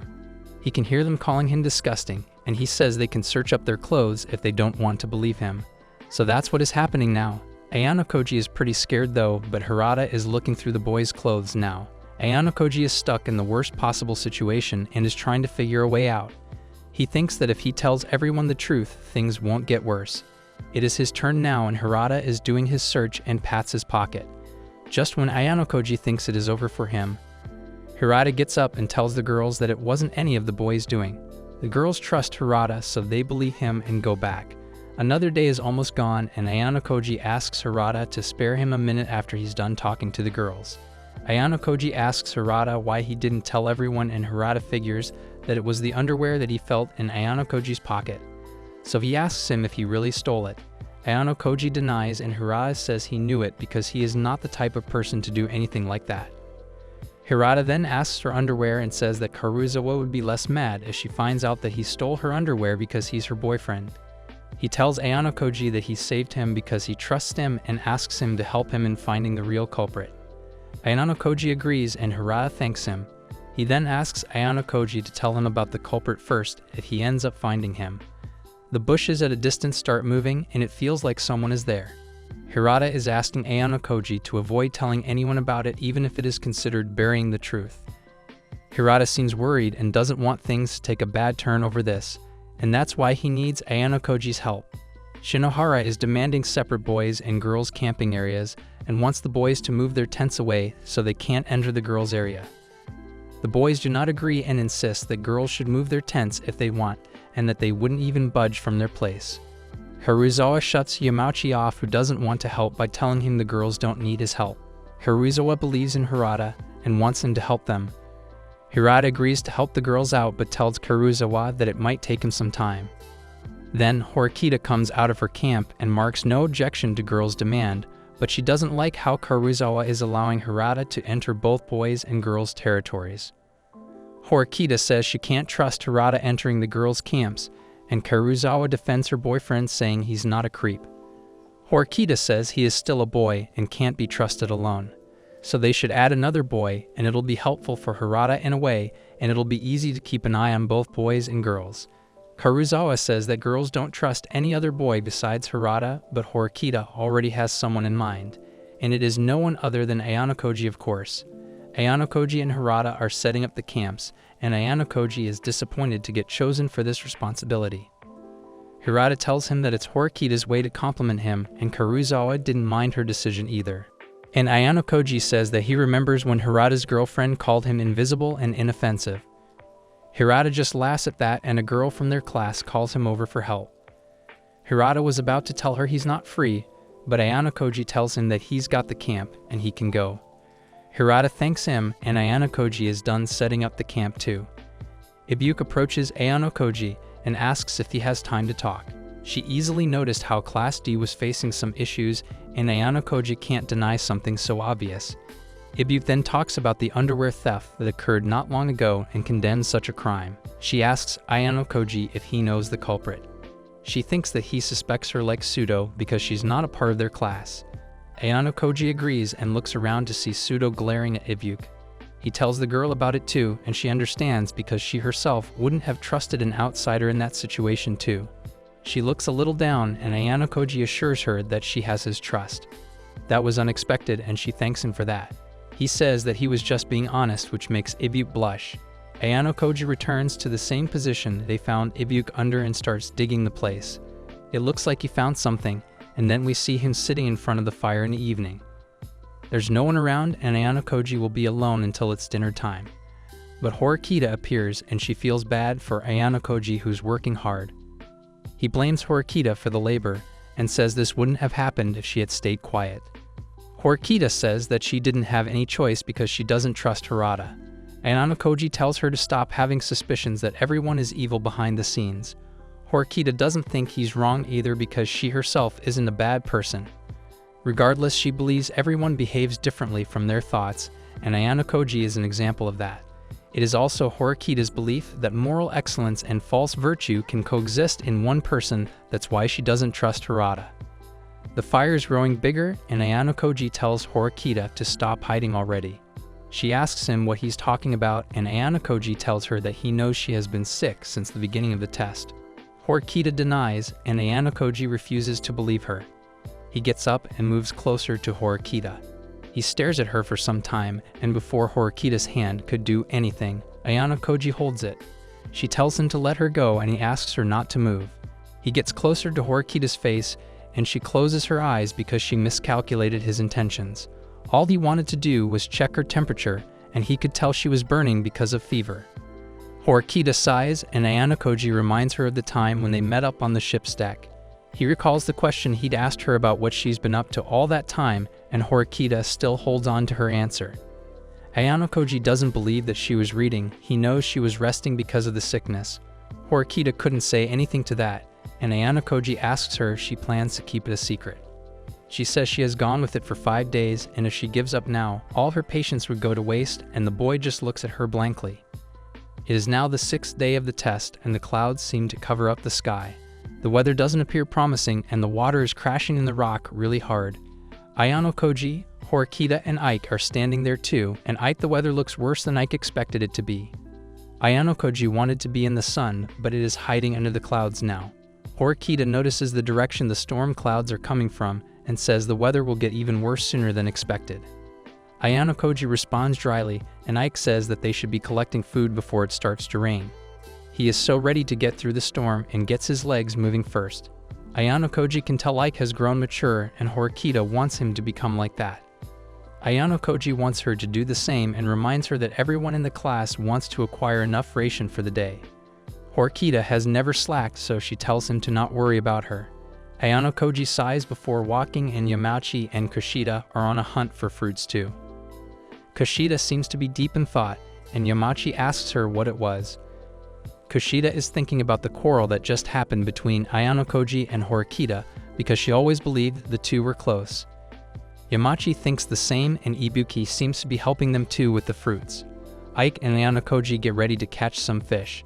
When Ayano gets a little close to Horikita, he asks her an important question. He asks her if she's taking good care of the key card, and she is. Ayano then asks how she renews the spot, and Horikita tells him she does it while the students Hirata arranged for that very purpose gather around. Horikita has been careful enough so Ibuki and other classes might not have even noticed. Ayano wants to take a look at the key card there cause it'll be too much of a problem to check it back at the base camp. Horikita doesn't know why he wants to look at the card, and he tells her that he saw someone from Class 8 holding one, and he wants to make sure it actually was a key card after looking at it. Horikita approves of his approach because it wouldn't be helpful to assume things without being sure first. That is because they will score or lose 50 points if they guess the leaders of other classes correctly or incorrectly. Horikita pulls it out of her pocket to let Ayano take a look, but even after looking at it, he is not sure if he's right about Class A's leader because the colors of both cards are different. But there's still a chance that other classes have different colored key cards. Yamauchi can see Horikita and Ayano talking secretly and assumes that they two are more than friends. He thinks of a prank and gets some wet mud and covers Horikita's head with it. He did that to get Ayano reaction as her boyfriend, but guess what? Horikita grabs Yamauchi from one arm and throws him over in water to get her revenge. The boy is groaning in pain beside Ayano who saved him. Kushida quickly runs to Horikita and suggests she washes her hair covered up in mud. Horikita knows she can't stay like that for long and gets moving. Ayano stops and asks her concernedly if she was trying to kill Yamauchi cause hadn't it been for him, he could have died of head trauma. Horikita doesn't seem too bothered about it and keeps walking. Horikita takes a quick shower near the waterfall and starts to feel cold because of her fever. Ike has returned after fishing too, and is disappointed with the amount of fish he got. There were only 2 fish in the bucket, and Ike thinks Yamauchi is strong because he could survive Horikita's attack. Yamauchi isn't looking too good though. After all the hard work, Ike is all sweaty and dusty too, and wants to take a swim because the shower stall will remain occupied for quite some time. The girls have formed a line in front of the stall after getting done with long day's chores. Ibuki is in the line too, and Ayano notices her. The 2 fish are getting cooked for dinner, and Ayano is sitting in front of the fire too. Horikita goes over there and doesn't look too good. Ayano recognizes her presence, and the girl asks him to accompany her for a while because they can't talk openly. Ayano is following Horikita, who is walking up front, and the boy doesn't know what she called him for. He assumes that she wants to get more food from the forest, but Horikita doesn't answer him. She then stops in front of a tree and is out of breath. Ayano wants her to break the silence now, and she finally tells him that something got stolen and it was her mistake. She is pointing at something as if she doesn't want anyone else to hear about it. Ayano thinks that she's talking about her underwear, but Horikita says it is something way worse this time. She finally tells him that her key card got stolen because she wasn't careful enough. Ayano walks up to her and says they shouldn't tell others about it before getting a hold of the situation. Horikita agrees because it will only result in the class getting panicked about it needlessly. Horikita tells Ayano that she is suspecting 2 people, and they are Karuizawa and Ibuki. Ayano didn't know the beef between Horikita and Karuizawa was that hot. Horikita says it's bad in so many ways, and Ayano tells her that it doesn't seem like it to him. He tells her that Karuizawa has been in front of the shower stall all the while. Horikita asks him if he's really sure about that, and Ayano says he's certain she's not the culprit. Then the final suspect left is Ibuki, and Horikita thinks she is the real culprit. Ayano suggests waiting for the right time and confronting her about it. The worst that can happen is Ibuki running away with the key card, and Horikita apologizes to Ayano. She tells him to go back first, and Ayano leaves. He can tell Horikita is really stressed and must want to throw up right now. Horikita is sitting with her head on her knees under the tree, looking all gloomy and tired. She then spots smoke coming from their locations and runs up there to see what's going on. The fire they built earlier seems to have grown too strong, and Sudo and Hirata are trying to do something about it. Hirata asks his classmates to bring water to extinguish the fire. Karuizawa leaves to fetch some, and Horikita sees Ibuki standing there and frowns. She notices how scared Ibuki looks of fire, and that expression on her face makes Horikita second-guess the authenticity of her guess earlier. Horikita quickly runs up to take a closer look at the fire, and it was the manual that was lit up. Hirata looks defeated too, and doesn't get why anyone would burn it. Ike finally comes over with a fire extinguisher, and the fire is taken care of. Horikita is thinking of how things are going bad one after one, and Karuizawa is wondering who would do that. She is questioning the loyalty of the class at this point, and Ike tells her to stop suspecting the boys because it isn't anything similar to the underwear theft. The other girl thinks that Ike burned the manual to shift everyone's attention from that incident. That enrages Sudo and Yamachi, who would never burn anything there. Hirata is trying to calm everyone down while they point fingers at each other. Ayano Koji looks at the sky, and the downpour is about to begin.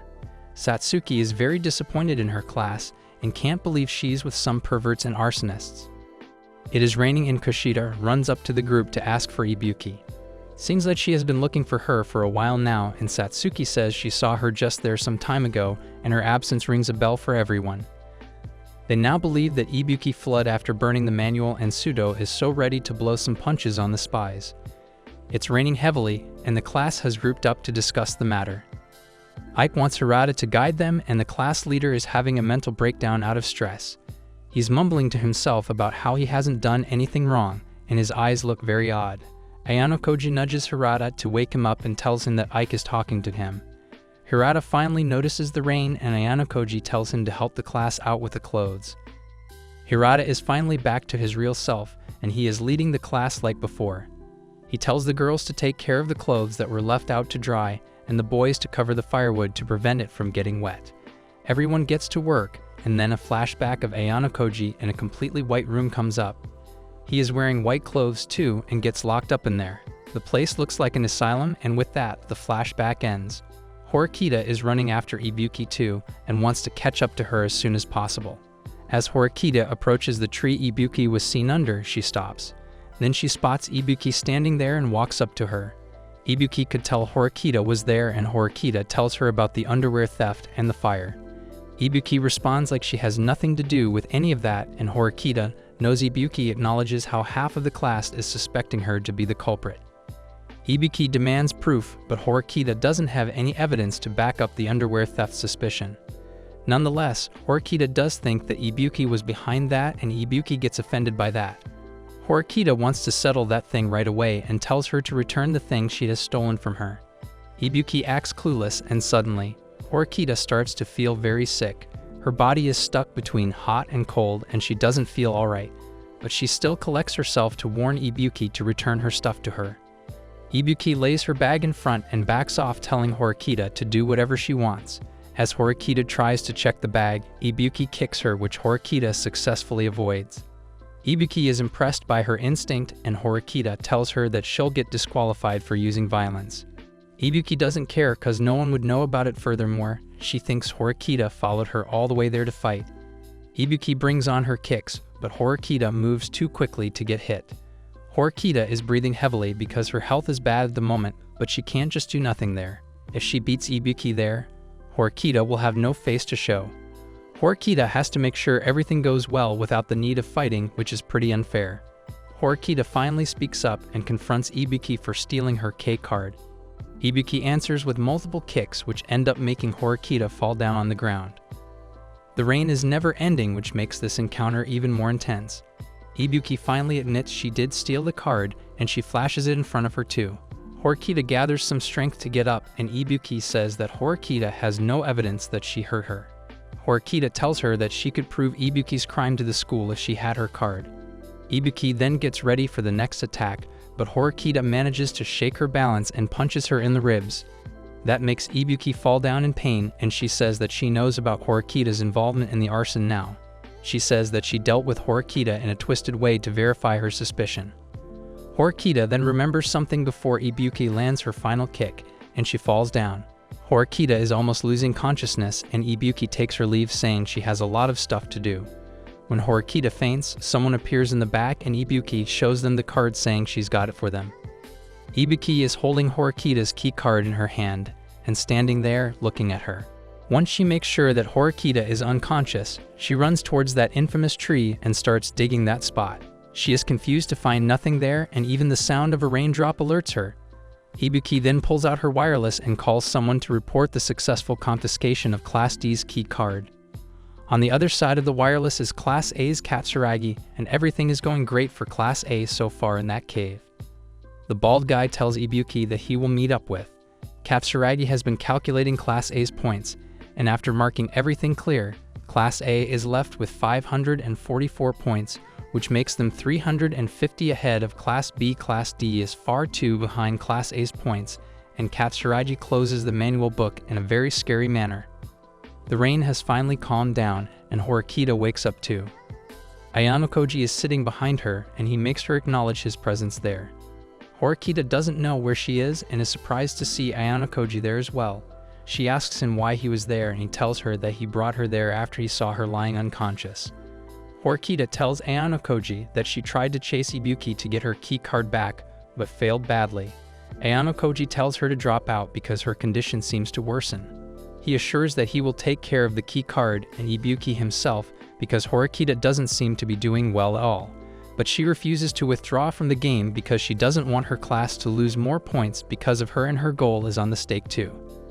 Ayano asks her why Horikita is so obsessed with Class A, and she tells him that it is because she wants to get validation from her older brother. Ayano can't think of a reason she would want to do that. He asks him what she wants to do once she's in Class A and walks up to her. Horikita looks really stressed out and her face is all dirty with the mud. She is holding her head out of stress and she regrets not keeping someone guard to keep the key card safe. Horikita starts crying out of frustration and feels bad for herself because he doesn't have any friends to ask for favors from.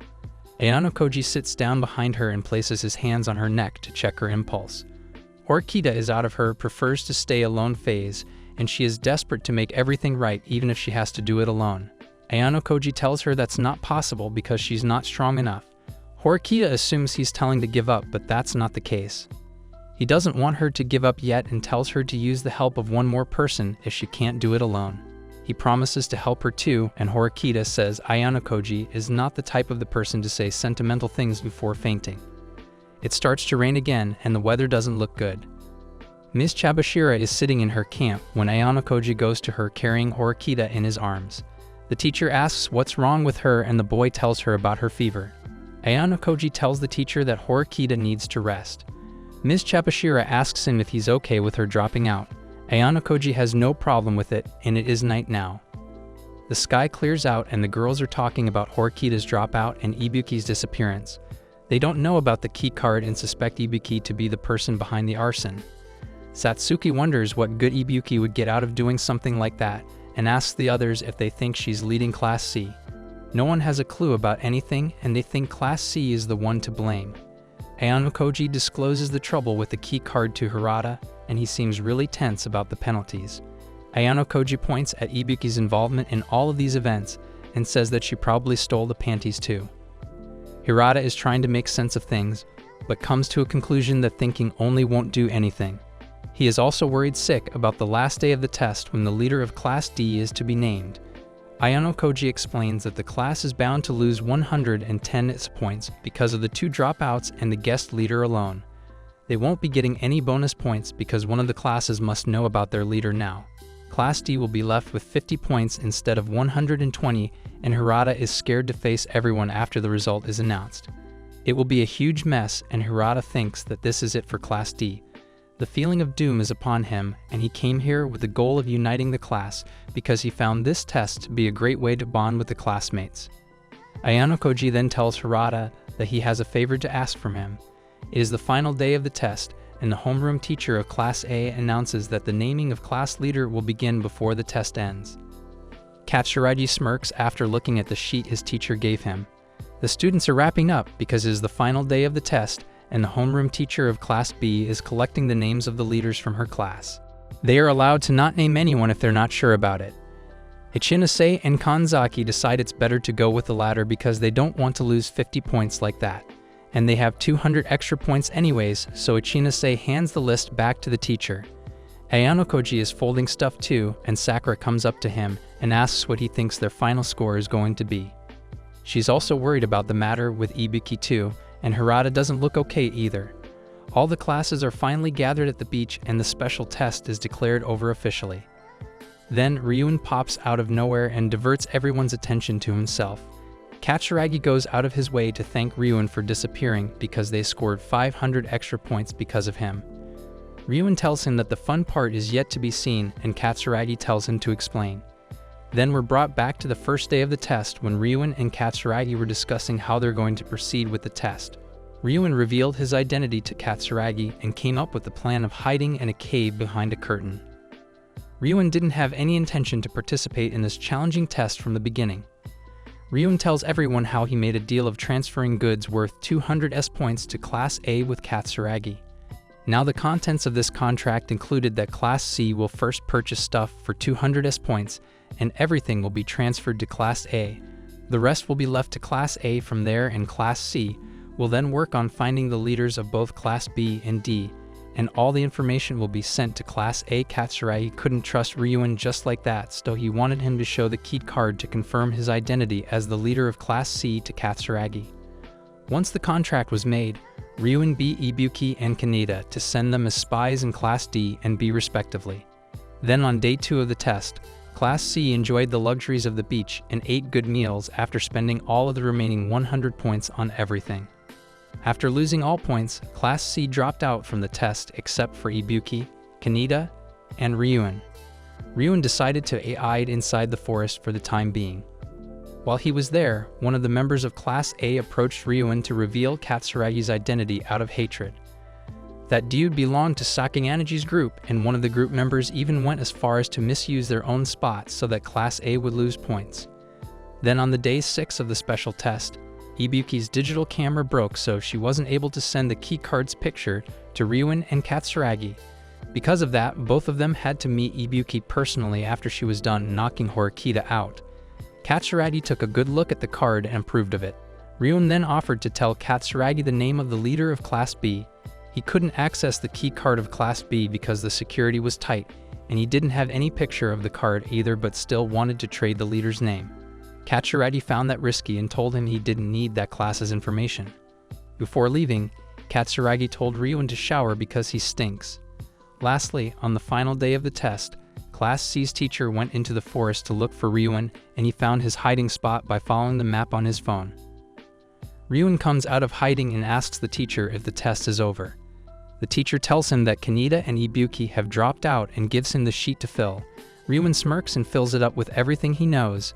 The leader of Class A was Totsuka Yahiko, that of Class B, Shiranami Chihiro, and lastly, Horikita was marked as the leader of Class D. The teacher then laughs at Ryuin because he finds it ironic how he refuses to work hard, but he went out of his way and dirtied his clothes and wounded himself just to win this special test.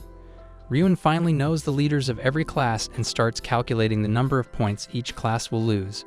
All 3 of those classes will lose 50 points because Ryuin will guess the leader's name, and after all the calculation, Class A will be left with 170 points only, while Class C will gain 150 points just for guessing the leaders, and with the bonus points combined, Class C will end up beating Class A in terms of points.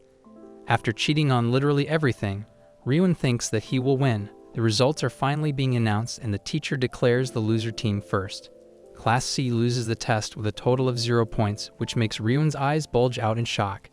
Class A made it to the 3rd position with 120 points only.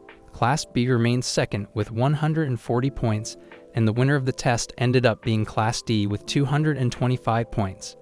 Class D can't believe what just happened, but they're cheering for the victory they just scored. Hirata exhales a sigh of relief, and Horikita is watching results in the boat while she rests. She is just as shocked at the results as everyone. Class D returns to the boat, and Konji is standing there to welcome his class warmly. Sudo is mad at him as they lost 30 points because of his withdrawal. He says that he was sick, but the dude looks completely healthy. The screaming is fair in every way. On the other hand, Ayano Koji is minding her own business when Horikita stops him to ask what's happening. Then we see Sakiganaji talking to someone on the phone while playing chess.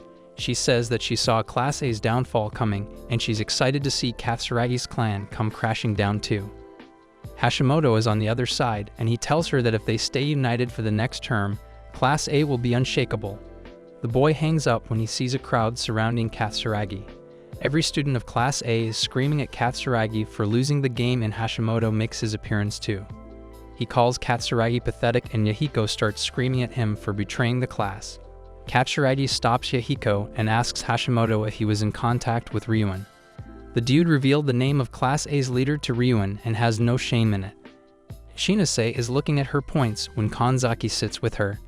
Ichinose thinks that second place is almost like failing the test and mentions Class D's victory. She reminds Kanzaki that they can buy everything they want with points in the school.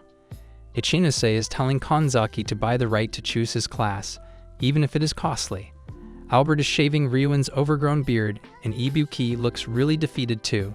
She apologizes to the boy, and he tells her that he has found out the reason Class D ended up winning and they lost. The results came out that way because no one guessed Class D's leader correctly.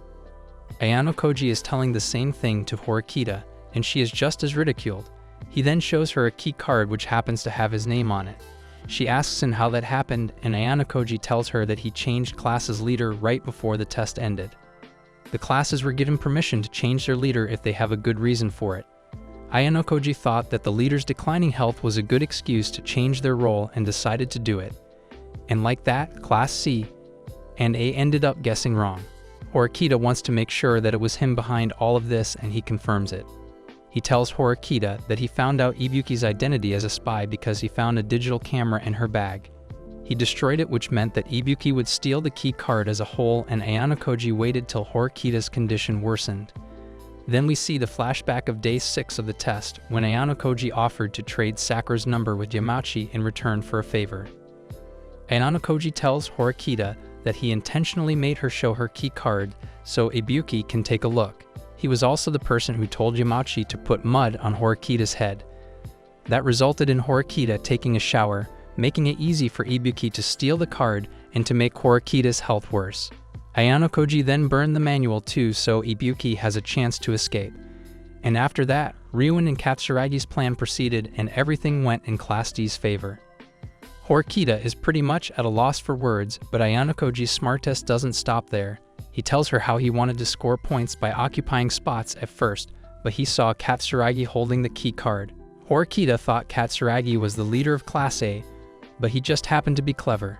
Ayano Koji saw through Katsuragi's cunning play and figured out he was just lying to conceal the spot as his and preventing any mishaps.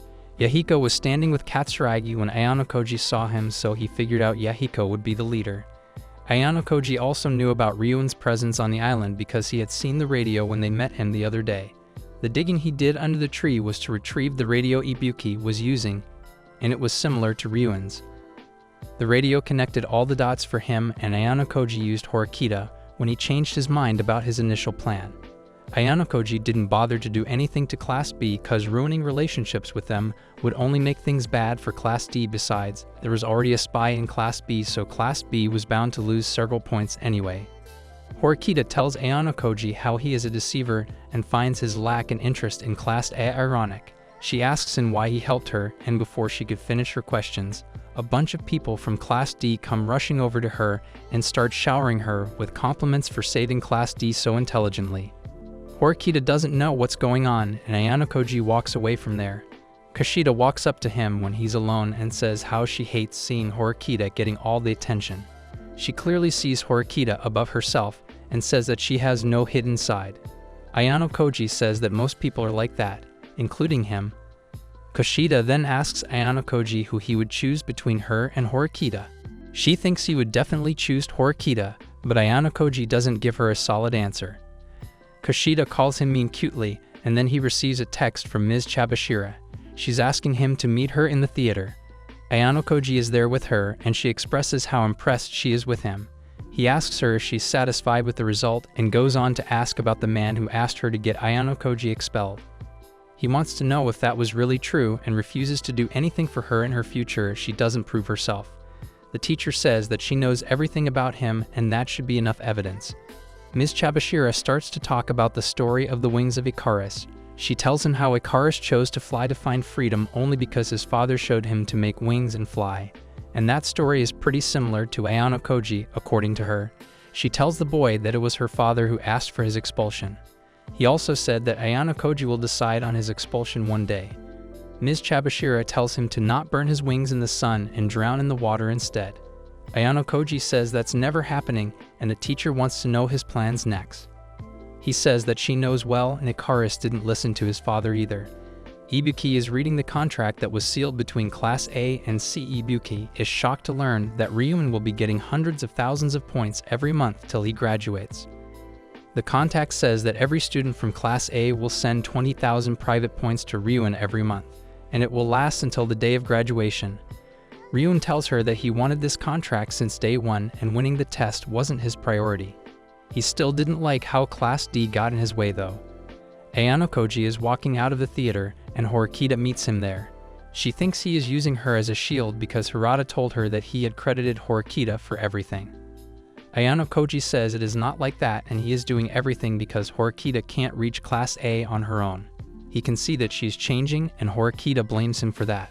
She says she will acknowledge him as an ally now, but she doesn't want him to act all friendly back at the school. She says that they're working together only to reach Class A at last. She shyly thanks Ayano Koji and starts explaining herself out of embarrassment. Ayano Koji, though, has never once thought of her or anyone as his friend. To him, people are just tools and he doesn't care which tool to sacrifice. All that he cares about is winning because in this world, that is all that matters.